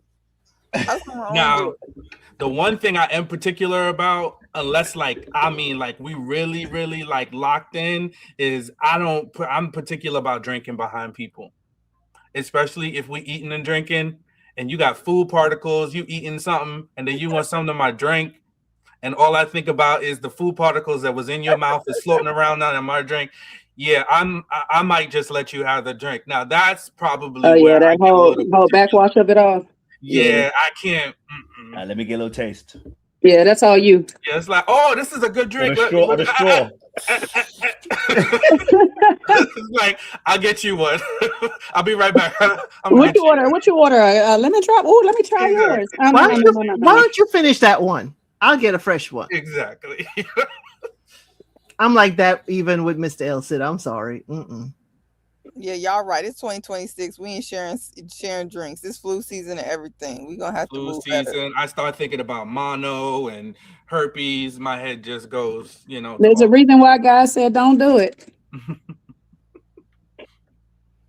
I think that's a serious thing. It's a conversation you should have with your partner around food boundaries. It's a very real thing, people. Okay, all right. Don't get into an argument now with your partner over this. Okay, all right. Some of y'all double dipping and triple dipping and stuff that you shouldn't do. Okay, all right. Sean, she been in your mouth before. What's been in your mouth, Sean? I guess they're saying like, oh, if you're with her, you kissed her before, but it's different. And then look, I don't be doing all that mouth kissing either. I'm sorry, I don't. If we don't go together real bad, I'm not kissing you all in your mouth either. Sorry. I'm not mad at it. I definitely hear you on that. All right. I think we have more questions, but anyway, I think we can move on.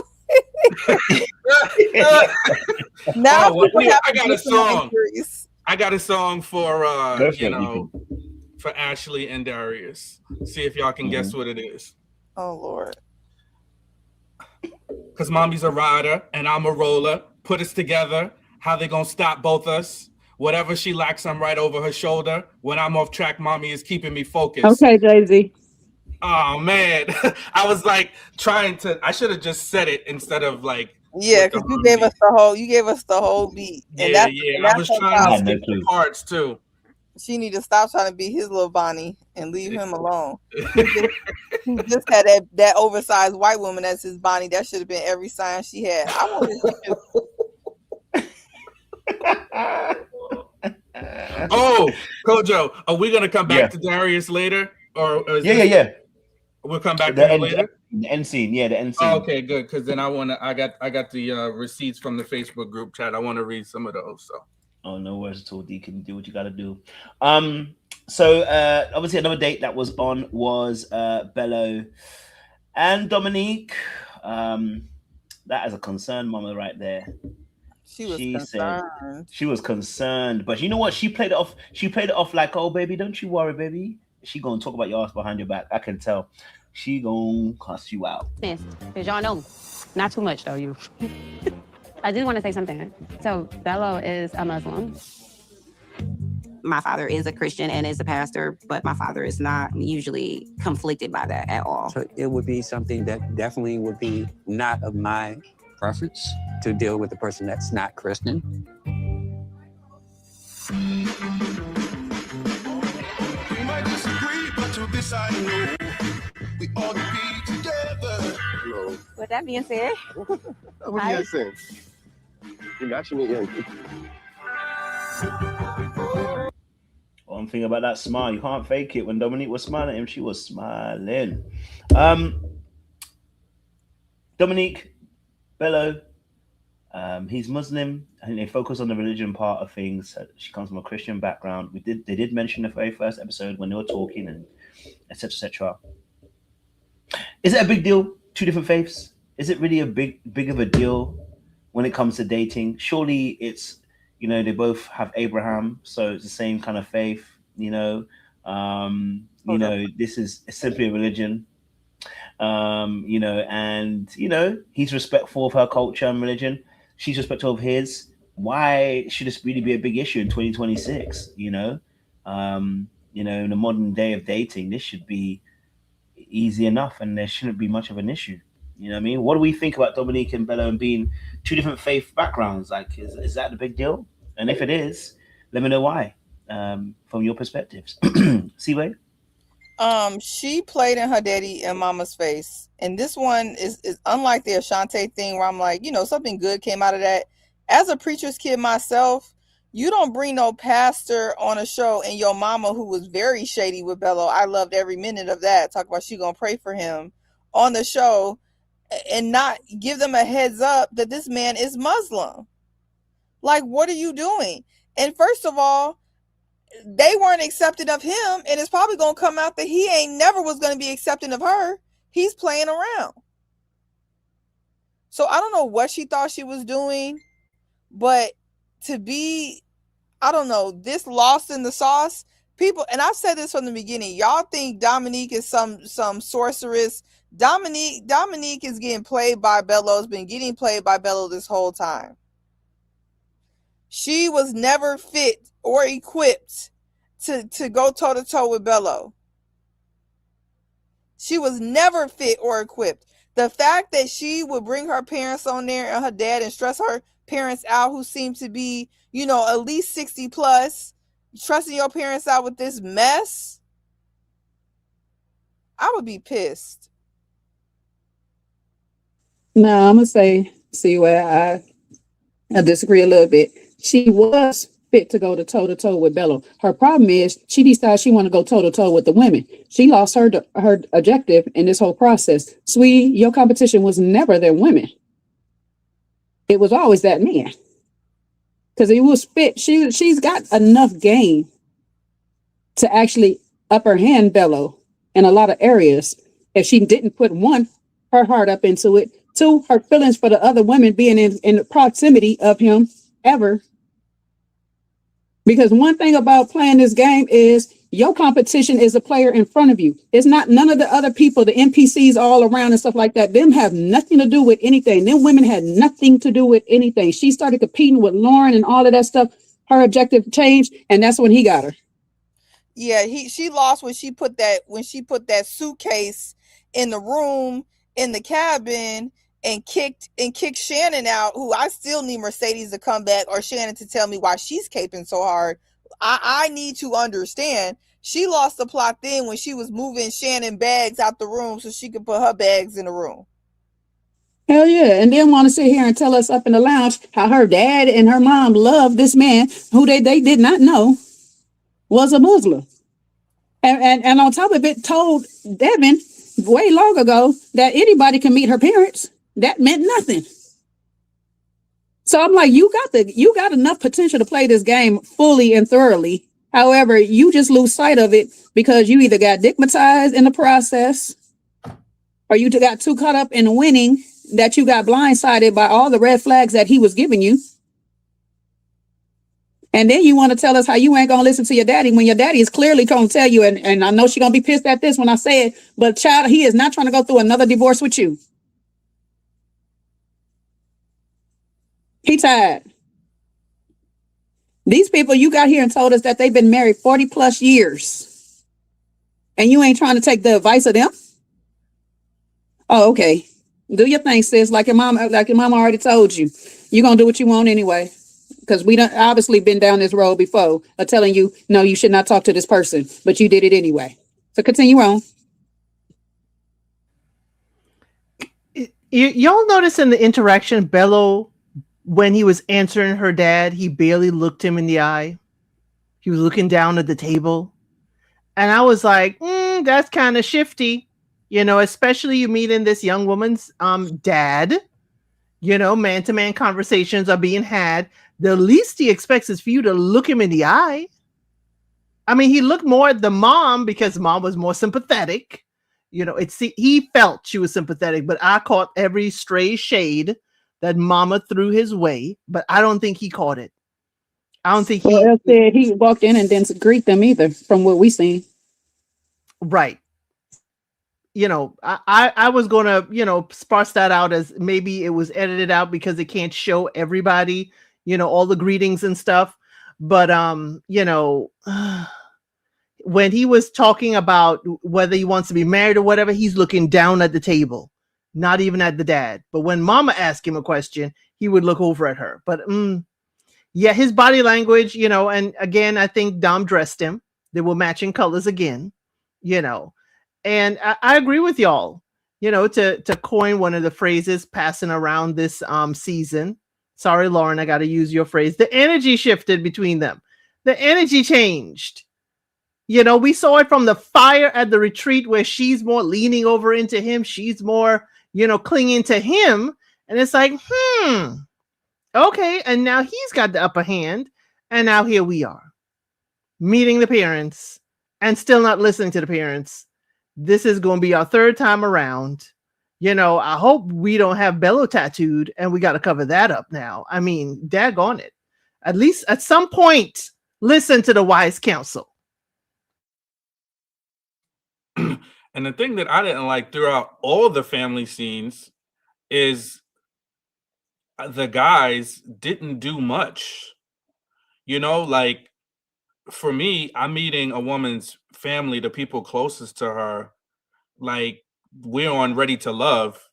Like there should be a flower. They didn't even bring a flower for the women, let alone something for the mama, you know, something for the pappies, you know, nothing.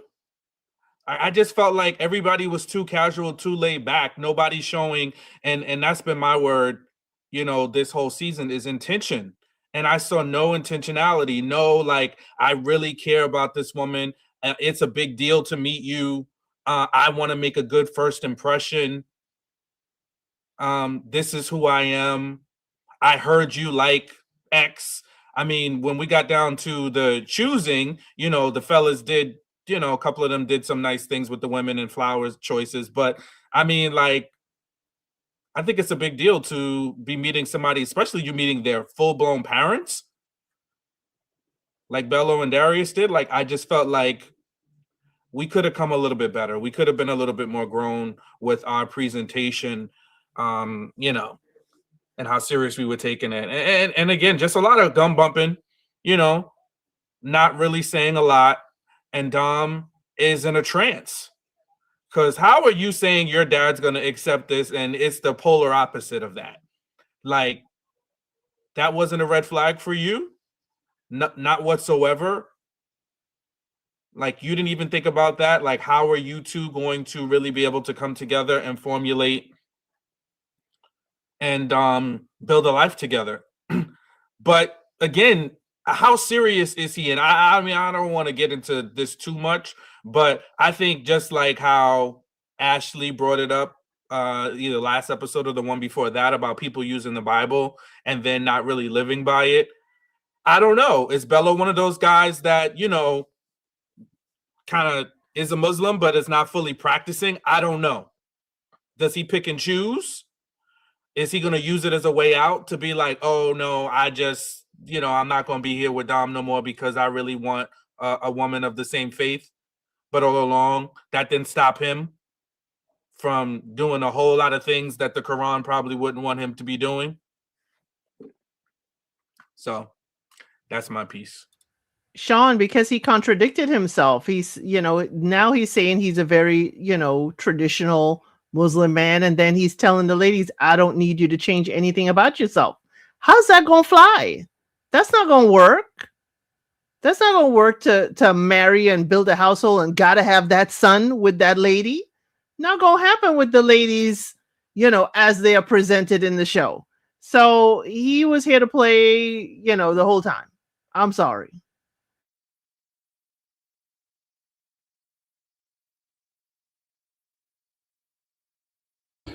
All right, I got you.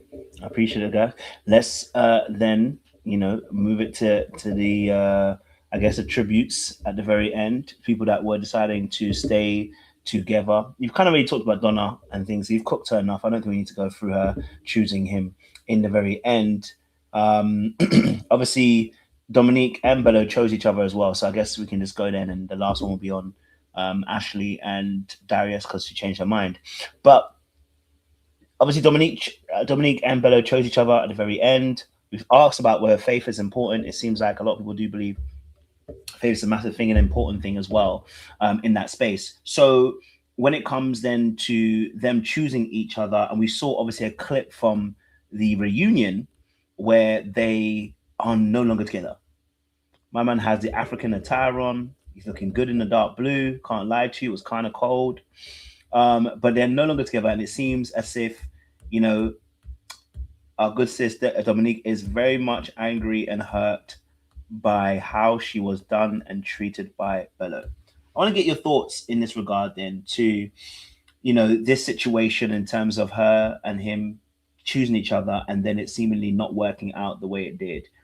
Of course, we all saw it coming, but I want to get your thoughts on that. You know, what do we think happened in that space between Bello and Dominique? What do we think went wrong in this particular relationship as well, till we get to a point where at a reunion it seems that they're not together anymore? Any thoughts around that? Or any thoughts around them choosing each other as well? Because those are so important as well. Any thoughts there? Okay. Fair enough. Fair enough. Any thoughts still, Bello? If not, I'll move it to Ashley and Darius because that's where we need to be.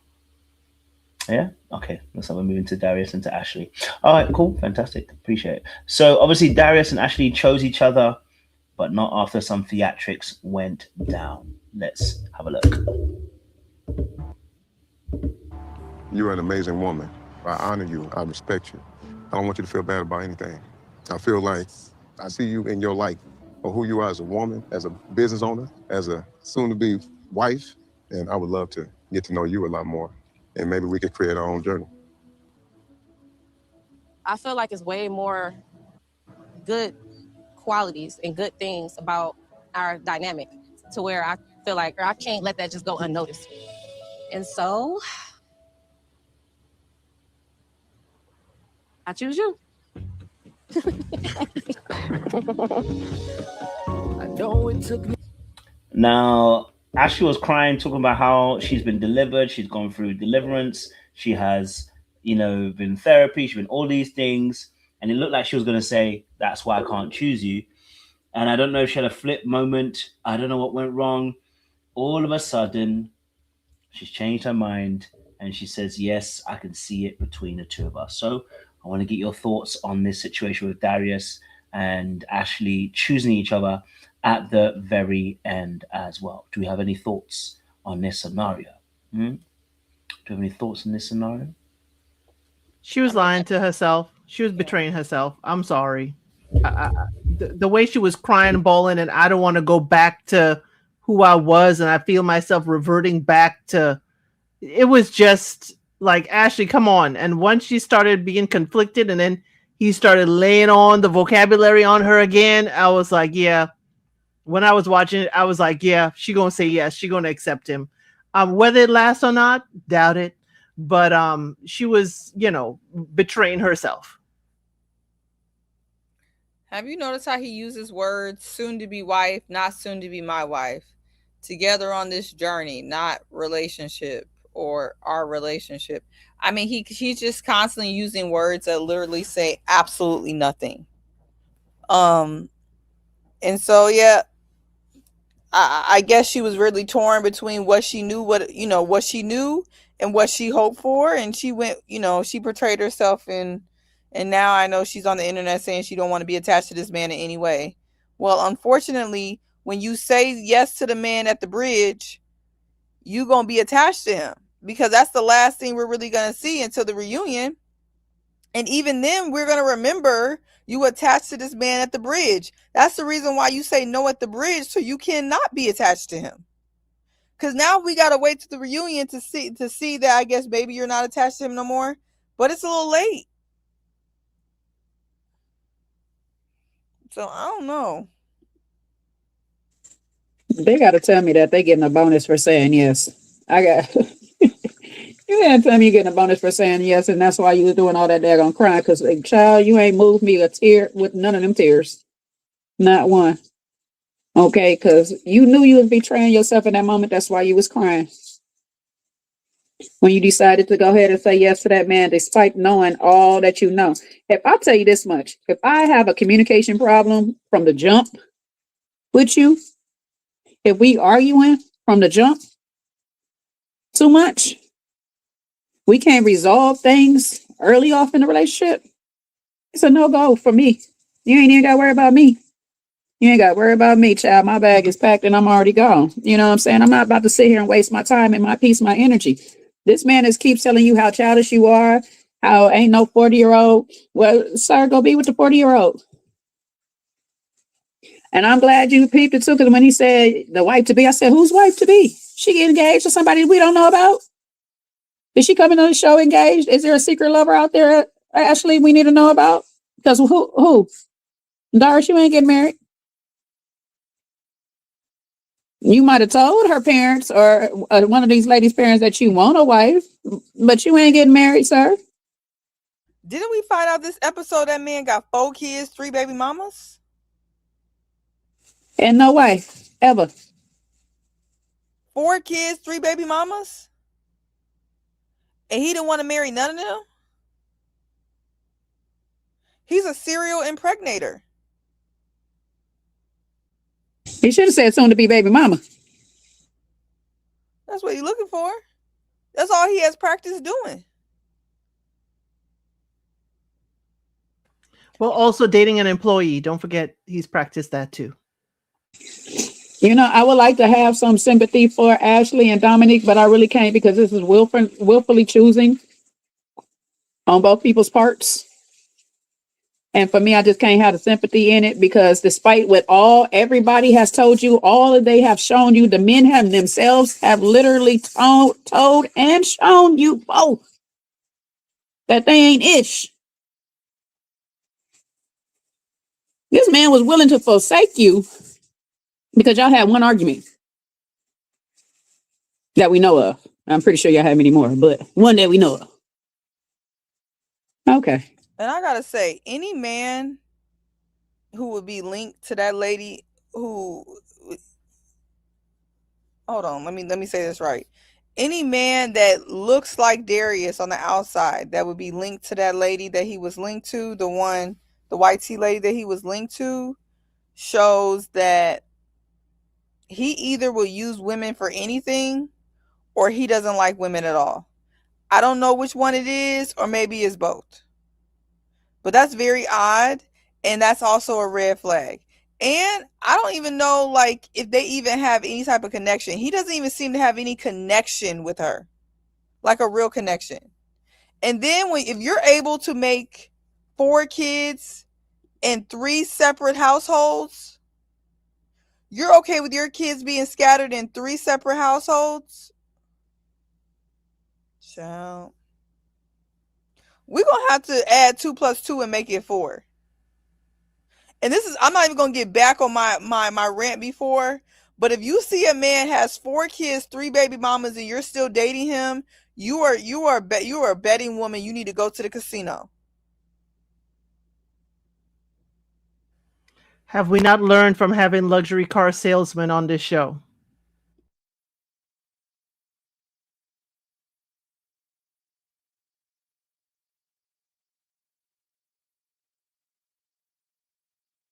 We haven't learned nothing. We either need better men on this show, or if this is the representation of what the dating pool is, then I don't know. Then this is a humiliation ritual for the women. That's all I really got. Because if this is the best they can find, if they do come to Chicago, I know they can find better here. If Chicago is next and they pull another cast of men like this, they're playing. I know they can find better here. And I hope they do.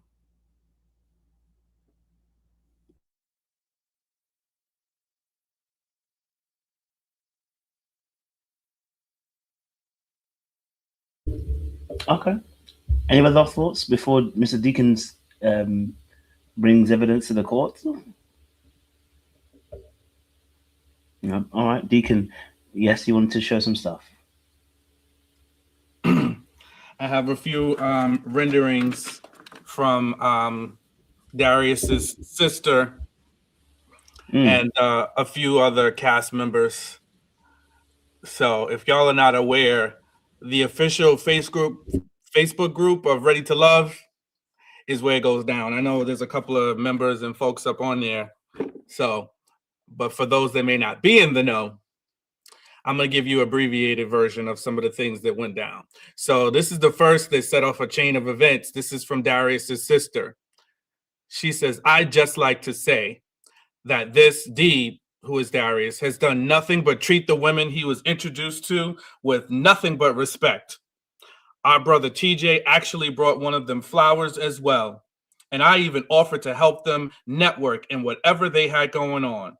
But to create a narrative, pretend that you're being played or asked to be made or asked to be a maid is unjust when that hasn't been the layout nor the request at all. He asked the woman, what do you bring to a relationship? And that answer was what wasn't going to be done. If I ask you, what do you want to eat? And you start listing all the things you don't want to eat, it only says that you're in the fight mode. Some men genuinely want to know about you because they want to build with you, and you're giving them nothing but fight. We as women have to stop this and get discernment. And I need to clear this up. I asked about submission and was given an explanation about what men think. I was asking questions directly." So now we'll get down to what Shannon had to say. Shannon says, "This is so laughable. Yourself and TJ aren't even blood related to this man. I'm sure none of the actual family would come on this show and in this group to cape for him. Please, I beg you to stop. He's estranged from his family the whole time. His father raises his sons. Darius is nefarious. We see him and we had no idea during filming about what a nightmare this human being was. He is a narcissist sociopath, to be honest, and that's what allowed him in the delusional mind to come on national television with this nonsense and wild past." Again, Shannon's words, not mine. Also, please explain away him dating his employee on and off for 11 years. One out of 3 of the mother of his children worked in his quote unquote lounge club. He said on TV, people date their employees and that's okay. So that's a little bit. I'm not going to give y'all all the nitty gritty because it's a lot, but those are some of the highlights. So listen, Darius's sister, quote unquote, according to Shannon, that's not his real sister. That's a sister friend. And she said they see him for who he is, and he just lied his way all up and through the cast and the show. And this is who Ashley is or was with at the time.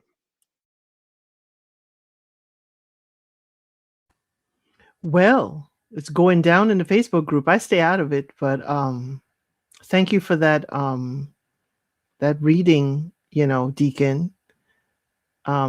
It certainly is also revealing, a whole lot more tea about Shannon, and not as naive as the edit would seem. Okay, Shannon, we need to know what else you found out, since you're saying we didn't know during filming, and now we found out a whole bunch. We're gonna need that dossier, ma'am. Okay, could you please just slide it over to Little Black Book 91?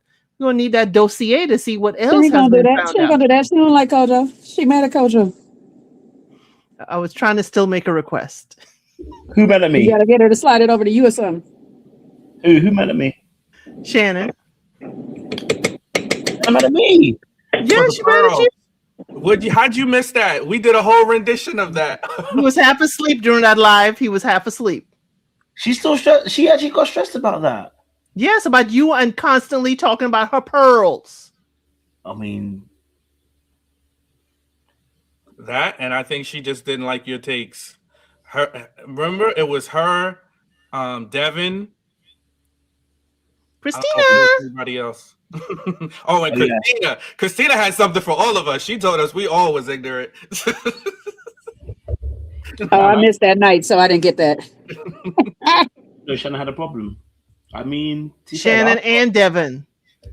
I saw Devin because Devin had commented on. Shannon was right under Devin. That comment was, you probably didn't recognize her name. I saw Devin's comment. He was a bit annoyed, but I mean, I don't know why Devin be vexed for. I was right. He got used as a pawn. I mean, I predicted it, so he should be all right. You know what I mean? And Shannon, well, we already knew. I mean, I didn't say anything mean about Shannon. It's just, you can tell who's going to get chewed up in the game usually. That's all, But it'd be like that. You can't win them all. So we'll let her cook in that space alone. I think she's just overly sensitive since it's a piece, for her sorority. Okay. That's fine. I mean, I just, I don't understand sorority because obviously being in the UK. So, I just thought to myself, I'm seeing pearls and I'm seeing it it's as a constant pearls around your neck. It's like, sis, I would say grow up, but it's making you look more grown than you need to. That's why I felt like, you know what I mean? So, but I'm sure if somebody understands sorority, maybe it doesn't phase them, you know what I mean? If someone understands sorority, that is a statement piece. I'm sure. So, different cultures, I guess. Obviously, we've kind of spoken about all the other couples.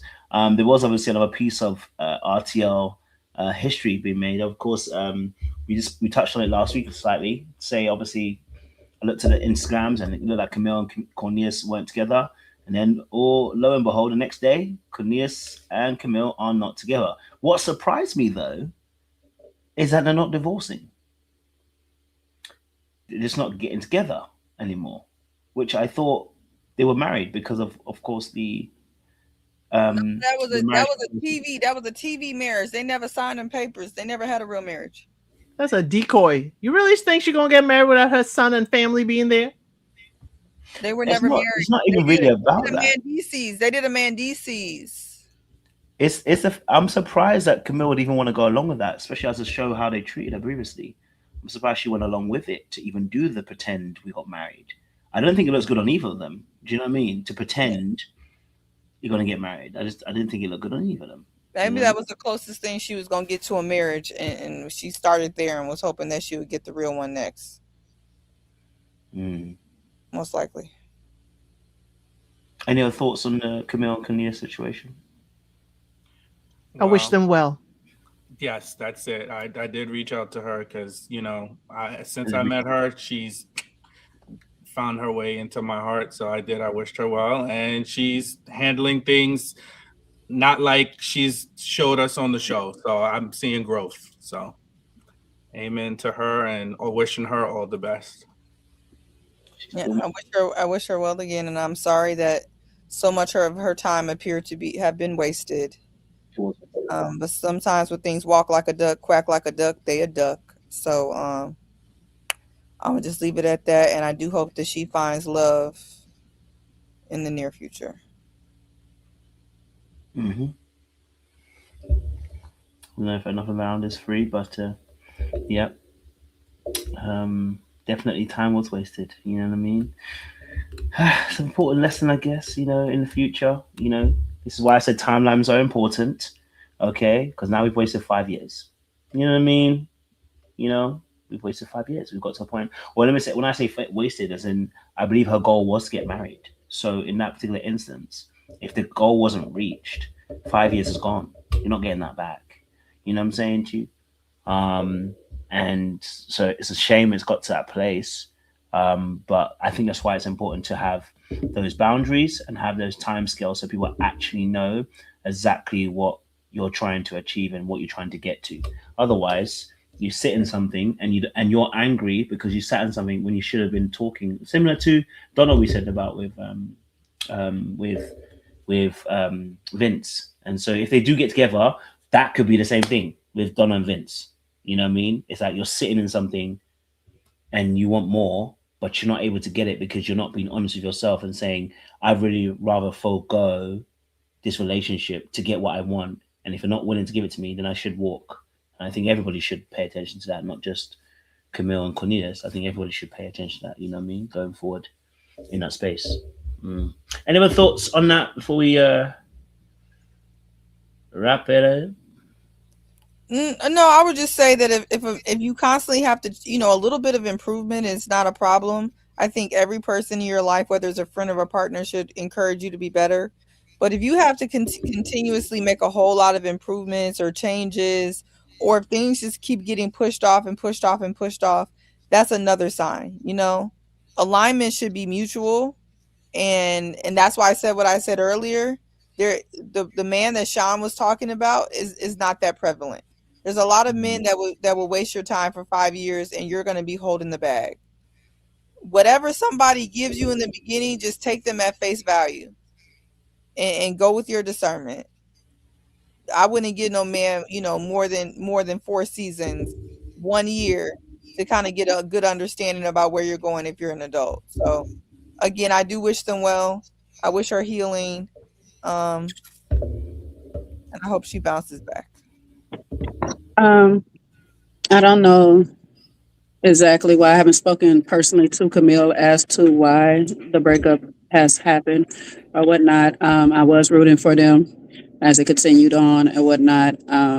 I know there was at some point actual real talks of an actual real wedding. I don't know what happened. I also do know that she was finishing up some of her own degrees and stuff. So I'm not going to say time was necessarily wasted. It was probably just procrastinated just a little bit or prolonged just so she could finish up what she was doing or whatnot. And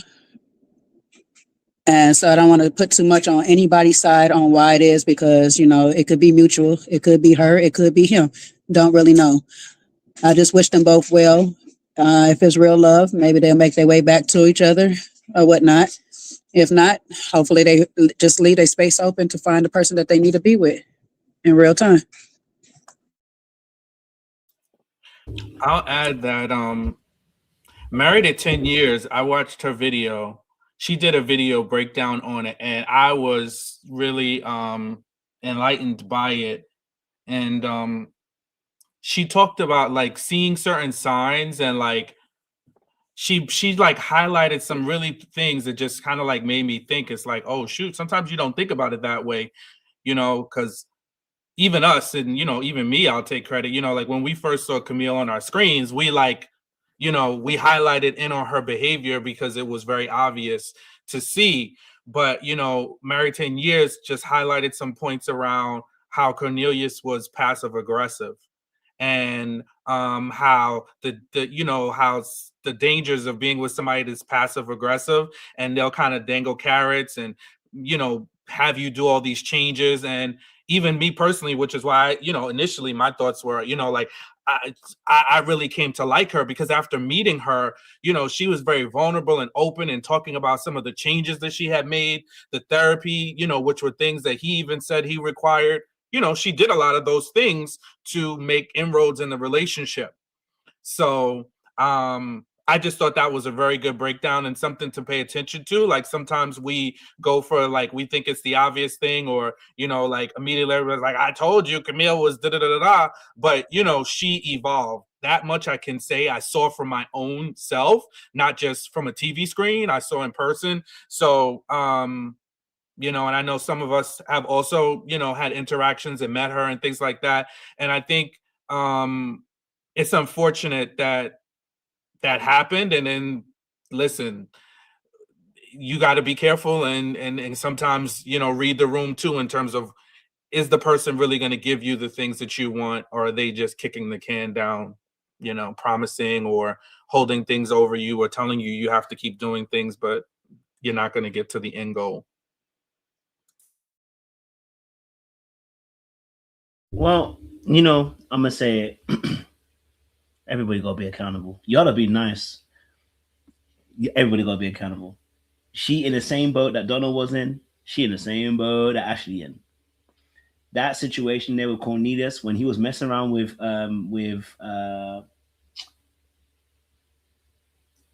what's her name? Why's her name going on my head? I can see her face, but I can't think of her name. It's going on in my head. But when he was messing around with the girl and saying that when they were talking about sex, Alex? No, that's another one. The friend of Alex. Yeah, the friend of Alex that was on the show. What's her name? Courtney. When he was with Courtney, remember the whole conversation around sex and everything like that? And, you know, he wasn't being celibate then, you know, but he was talking about his Christian stuff. When people start doing duplicitous stuff, yeah, and living on two sides of the track, just know that you're probably going to get two sides of that person too. You know what I mean? Like, and I'm not only blaming Cornelius and saying the same thing. My thing is, like I said, you should have a time limit, because you're not going to waste 5 years of my time. You're not going to waste 5 years of my time. So both of them need to be accountable, because you need to set a time limit. And, you know, I take the fact that she might have been studying, all that kind of stuff. I think that's a cop-out.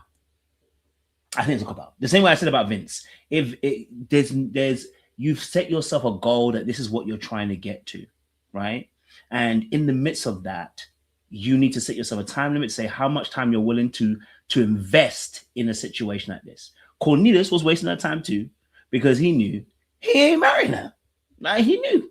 That's why he was messing around with Alex as well. And they can say what they want to say, but and I did the whole interview with Alex, it was all happening. And at the time when you don't want to open your eyes to the obvious things, when you self-betray yourself by ignoring things, they're the very same things that take you out. That is something I've learned over past few relationships, just messing around with people. There's always a thing that I go, nah, that's all right.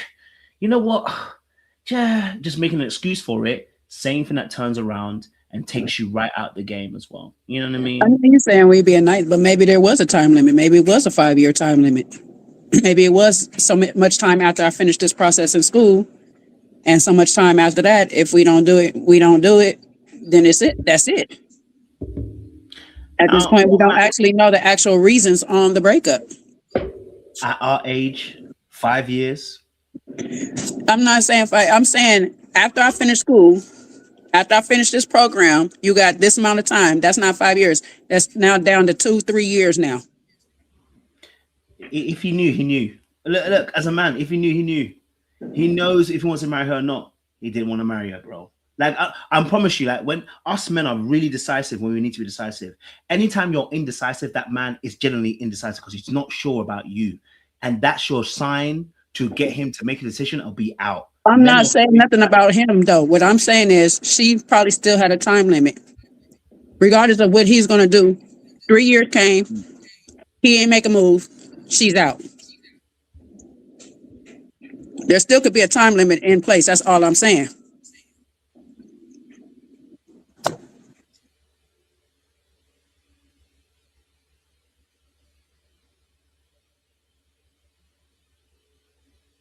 I think y'all are being soft, but go for it.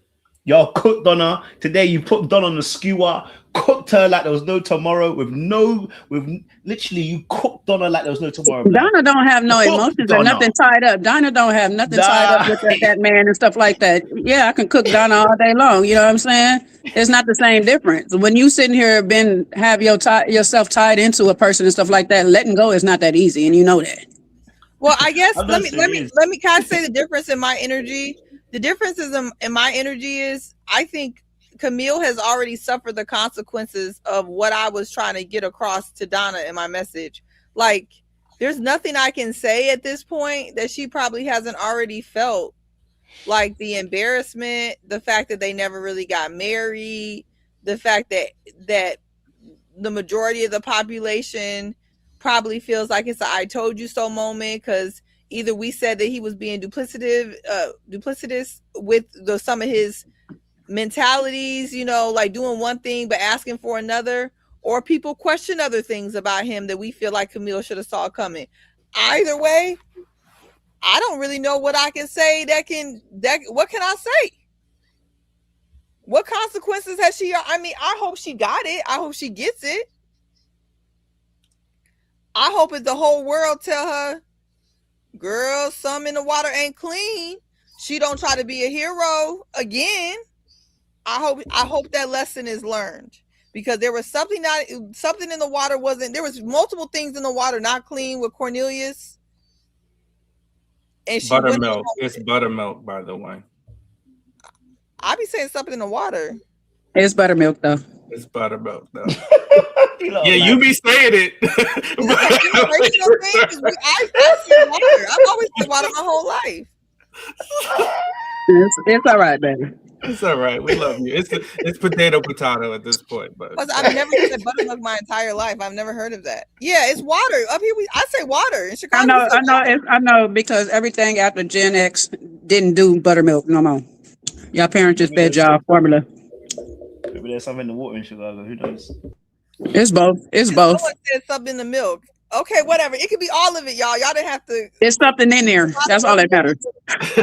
Not to derail your point. It so did. No matter what it is, there's something in there that don't belong. Something in there that don't belong. Okay. My whole thing is, they say buttermilk is Southern. You see how you derailed me, Sean? Don't listen to that. Just because they saying it don't mean it's right. That's the expression. They Some said people say buttermilk something is in the sugar. milk. It is either milk or buttermilk, but yes, it is definitely not water. But nevertheless, How you gonna say it's not water? How you because gonna say it's where not. phrase The comes expression is tied to the process of how milk was made and how, you know, how it was done back in the old times, and how people would be able to look and see that the milk wasn't, prior to pasteurization, that the milk wasn't clean. So that's what the expression is tied to. This has nothing to do with water, because water has never been processed up until modern times. This is an old expression. Okay, well, somehow it got changed along the way, like a lot of things in language Not and the clock names it. like that. And what I learned was something in the water isn't clean. Now, Mark just texted me talk about they learned buttermilk in the South, which I am not from. So in Chicago, I've only heard water. I've never heard buttermilk. I've never. But listen, in Detroit, Chicago, and all that area where the water be bad, yeah, I got it. Yeah, well, the water is very clean in Chicago. We're actually the lake source that provides water for the entire. Yeah, but Detroit a part of the Great Lakes source, Michigan a part of the Great Lakes source. But we see what happened in Flint. That's a Flint problem. We see what happened in Flint. That's a Flint only problem. See, the people are saying that Sean I'm in with the Chicago correction and it's spirit. milk. I don't even know what my effing The point expression is milk. Some people say buttermilk, some people say milk, but it's definitely the original statement is not, it's not water. But Your point was anyway, there was something not right about that man. Though. What? Your point is someone worried about that man. No, my point after that, since Sean liked to correct people and stop me in the middle of my point was that what I learned is water, because I don't know how it changed, but I learned water. I'm not saying it's never been milk. I've never heard buttermilk though. I've never heard of buttermilk. It probably changed from that scene on Malcolm X where he would show them, you know, if you put water. Oh, they say NY says water, so people near you say They? water as That's well. one person. You making one No, person I see plural. multiple comments say water. Okay, Mama Joyce. Okay, No, Mama you say Joyce. New York. They said no. That one person said water. And I'm two people, and there's multiple people say they say water. I learned another person. I learned water as well. Yeah, no. But that's I'm not only true. Let's gonna begin debate at the since beginning. Don't you split stopped hairs. my But point. you You said stopped they my point said to New correct me. York said it's Where there's water. a fly in the You stopped Chardonnay. my point to correct me, and now since you stopped me in the middle of my sentence to correct me about some mess that didn't need to be corrected. Now we debating I it. wanted some clarity. You didn't need no clarity about that. There's a fly in the Chardonnay. You did. I don't need no clarity because I'll say water. Because this is all about a phrase anyway. So phrases and languages change depending on where you're at and where you learn it from. And so for me, if I learn water, that's how you learn buttermilk. Things change. Names change. That's how we actually evolve and do language. So that's what I'm saying. I learned water. You learned buttermilk. It really don't matter. It could be Kool-Aid.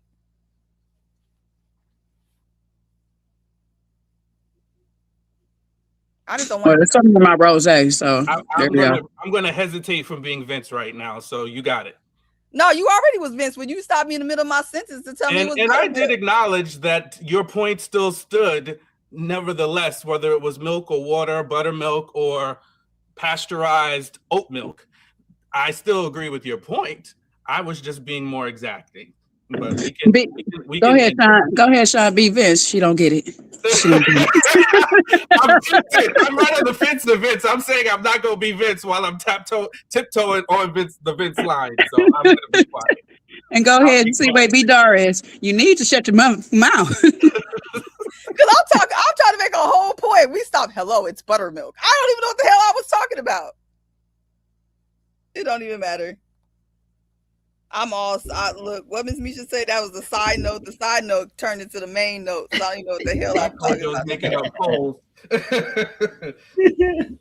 So far, it's neck and neck between water and milk, but you know, life is close by. Yeah, no, listen, I definitely hear you. I definitely hear you guys. I feel seen. Thank you for the poll. I feel seen. I appreciate it. We're getting more polls in there, but no, I mean, listen, I love the debate about whether it's something clean, the water or the milk. Either one works for me. But You know, I definitely hear you. I think it's interesting. Like I said, it's just interesting. I think with the situation, and I think for me, like I said, we don't need to like bludgeon the point at all, whatever. I just think that you know that our good sis Camille also doesn't need a dressing down, but just needs to be. You know, I think it's a lesson for everyone else. Let's not waste our time, people. Look, the more intentional you are as an individual, male or female, man or woman, the less that someone who's not intentional can play with you. You know what I'm saying to you? You get what I'm saying to you? Because like, if a woman was to say to me like, "I'm not ready in 2 years," I'm gonna look at her like, "I'm ready in a year." If you're not ready if you're not ready within that year, that's okay. I don't think we're gonna make it. That's okay, right? My time scale means that you no longer can fit into that frame, and that's okay. You know what I'm saying to you? Like, I think your intentionality makes other people have to come out of their space or come out your space in a sense. Because that's what we've been talking about today, right? Donna make sure that she should make sure that if she's going to do timeline, of course, her situation, she shouldn't just plug and play, but that alienates something, that makes somebody fix up, you know? And I think that's a very important aspect too. You know, if you're dedicated to what you're trying to achieve, you've got a timeline of how you want to achieve that goal, of course, within reason. It can be a little bit more flexible. It just avoids this situation. And my other thing was that is because that whole marriage thing on the screen was also what threw things off. It's like you wanted to show that you did something, but you didn't do something. And I won't even say you're playing in my face. You're playing in your own face. You know what I'm saying to you? You're playing in your own face. And then it begs the question to ask, did you do this to shut people up? Or did you do this just for TV?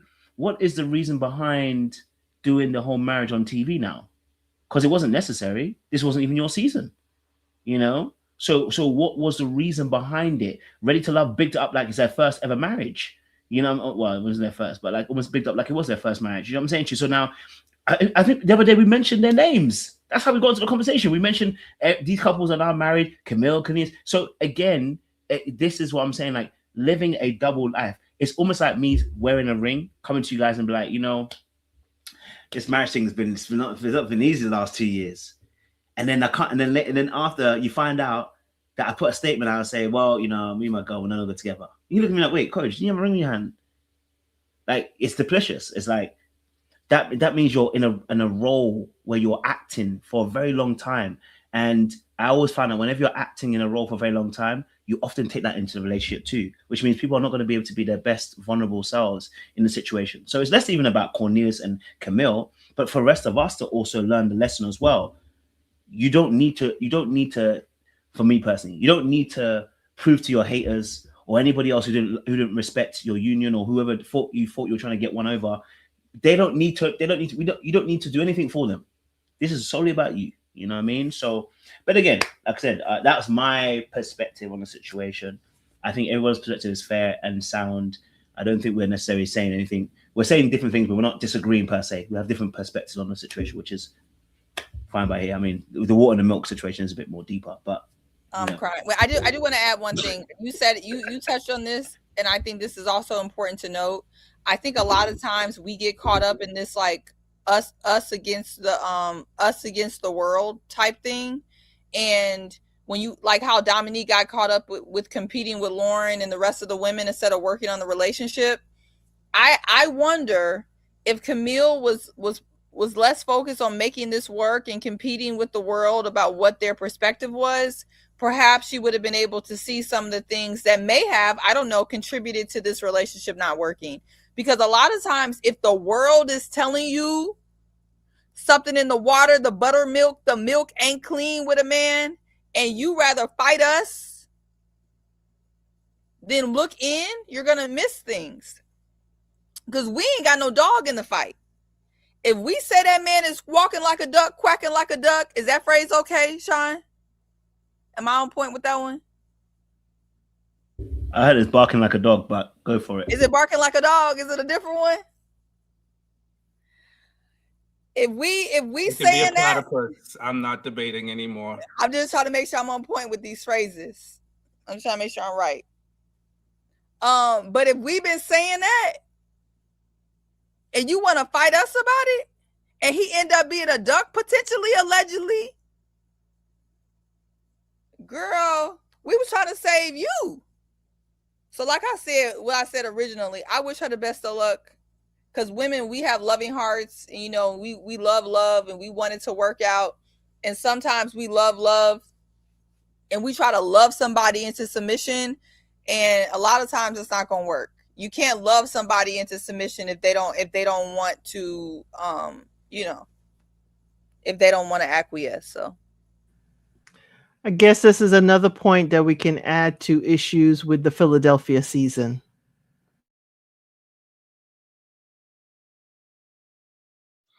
But I said, it's Philly. It is Philly, but guess what? Cornelius and Camille aren't from Philly. They were, you know, imported to Philly. Come on now. Yeah, the DC. thing that I thought they were DC. Yeah, they are DC. El Cid is saying, remember, they did the wedding ceremony or the commitment, whatever that was, on the Philly show. But I will say the grace is coming from, because just like Donna is getting smoke or got smoke, we gave all that smoke to Camille during the season. You know what I'm saying? And then we also got to, some of us, you know, got to interact with her and also got to really see some of the, you know, some of the changes. So, I mean, there is an inherent bias. I mean, I speak for myself in that, because sometimes when you meet somebody in person and you talk to them and then you hear things and see things for yourself, it can skew your opinion of what you thought. So I think that's probably where I'm coming from a grace perspective, is that, you know, through the years, I've seen her and I've seen some of the changes and the things that she's said. And she was one of those people too. When we first met her, when we were in DC, she was like, I know it. I know what y'all are saying, you know, and it is what it is. But she also, you know, owned some of it and made some changes that needed to be, you know, to be worked on, you know. So I got to give her that. And she's actually a really sweet, nice person in real life. You know, whatever the show portrayed her as, I mean, whatever was going on behind the scenes, that's kind of how it came across. She's very sweet, warm, and nice in real life. And Cornelius seems to act like he did on the show in real life. That's all I can really say. But she's very sweet. And so I wish her the best. I really do. And she's an AKA, so y'all know my bias for the AKAs. So, you know, I'm never gonna beat the allegations. So, you know. So there it is. I know. I'll take the admonition, El Cid. I deserve it.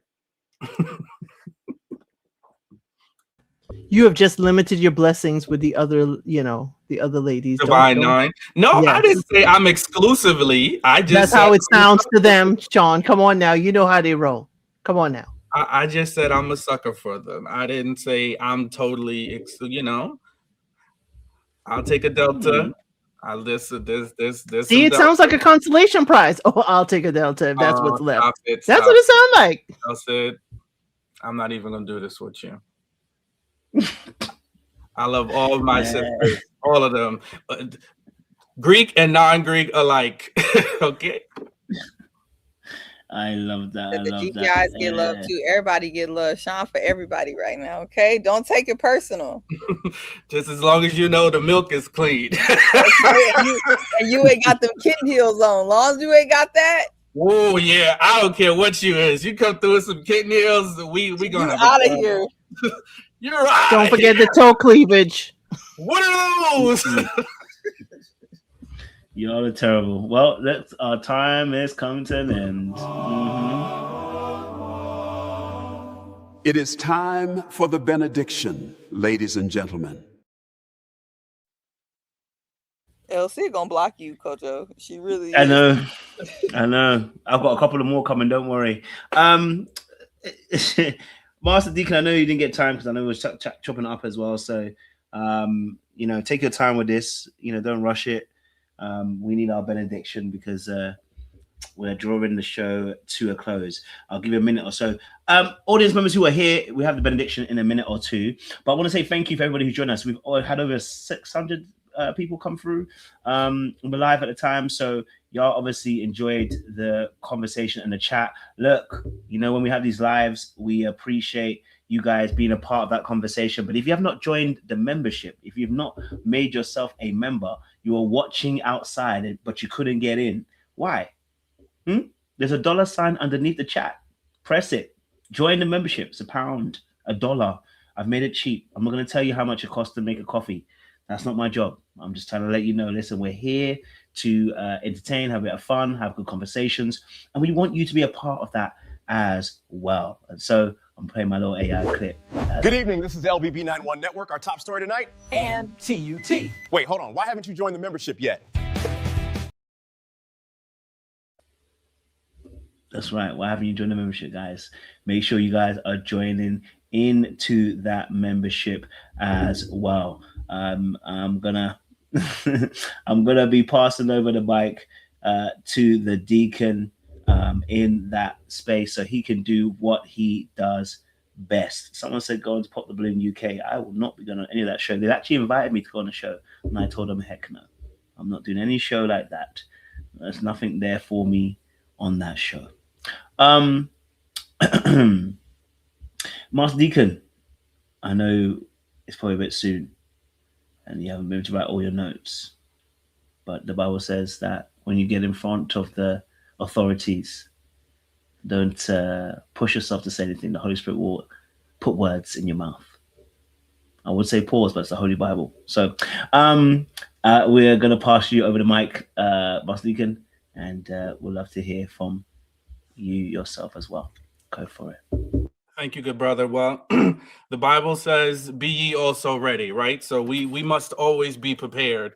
So I think that's a good place for us to start tonight. As we've seen the season finale, we should always be prepared, right? We should always be prepared in the things that we do, and especially in love.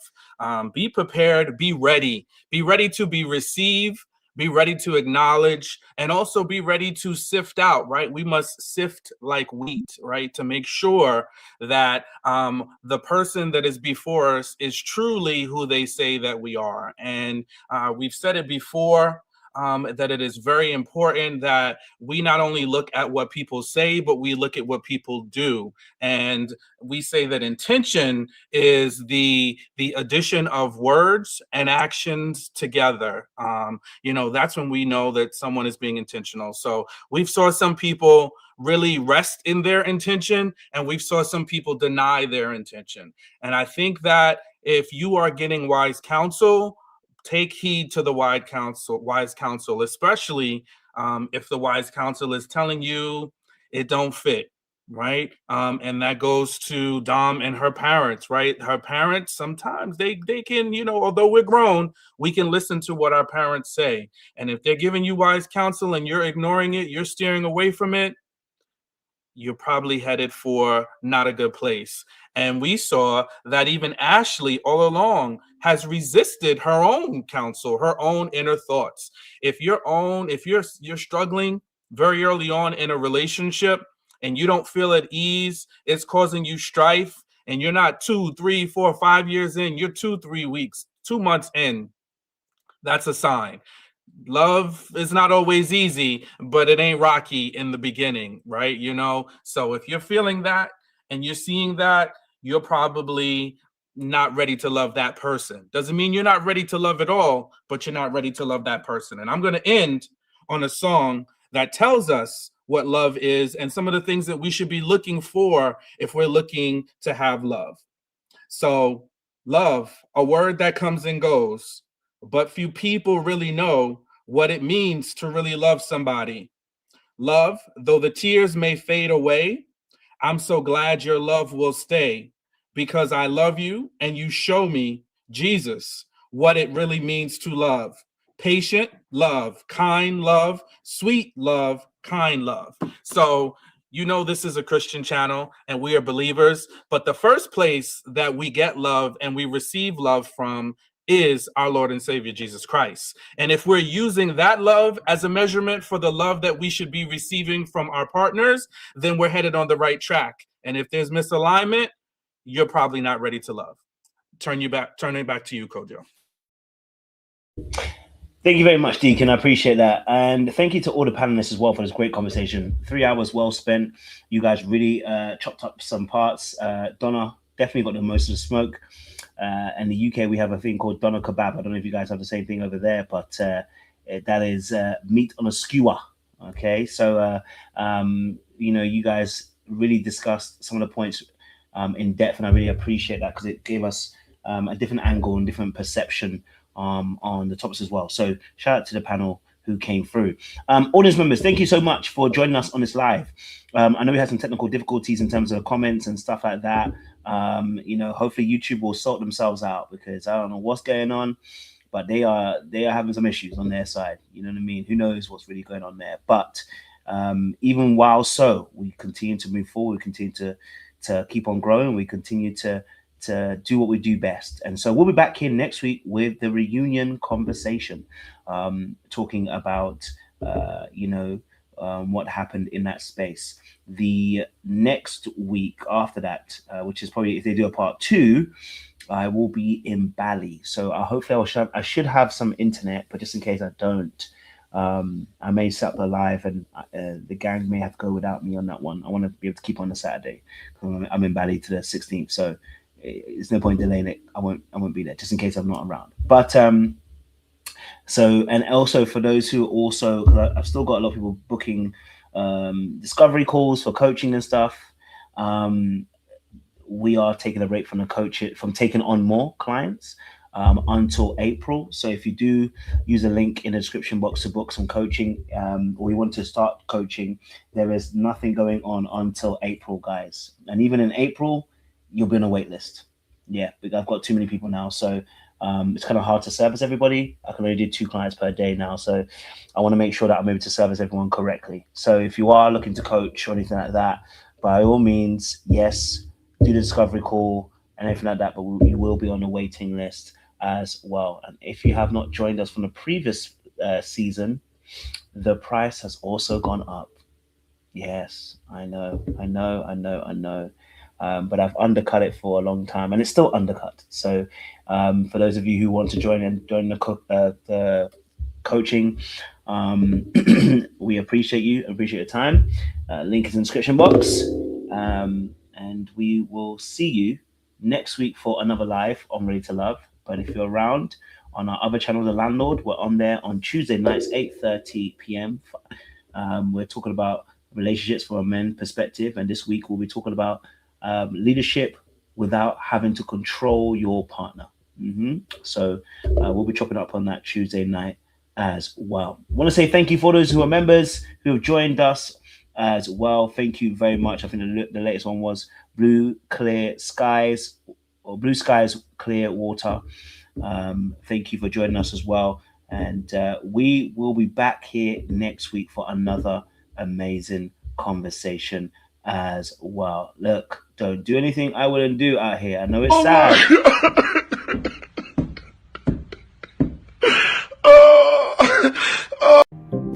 You gotta go, and I don't care where you go, but it just can't be here. Good night, people. We appreciate you. Stay locked. We'll see you again soon. Much love. Ta-ra, ta-ra.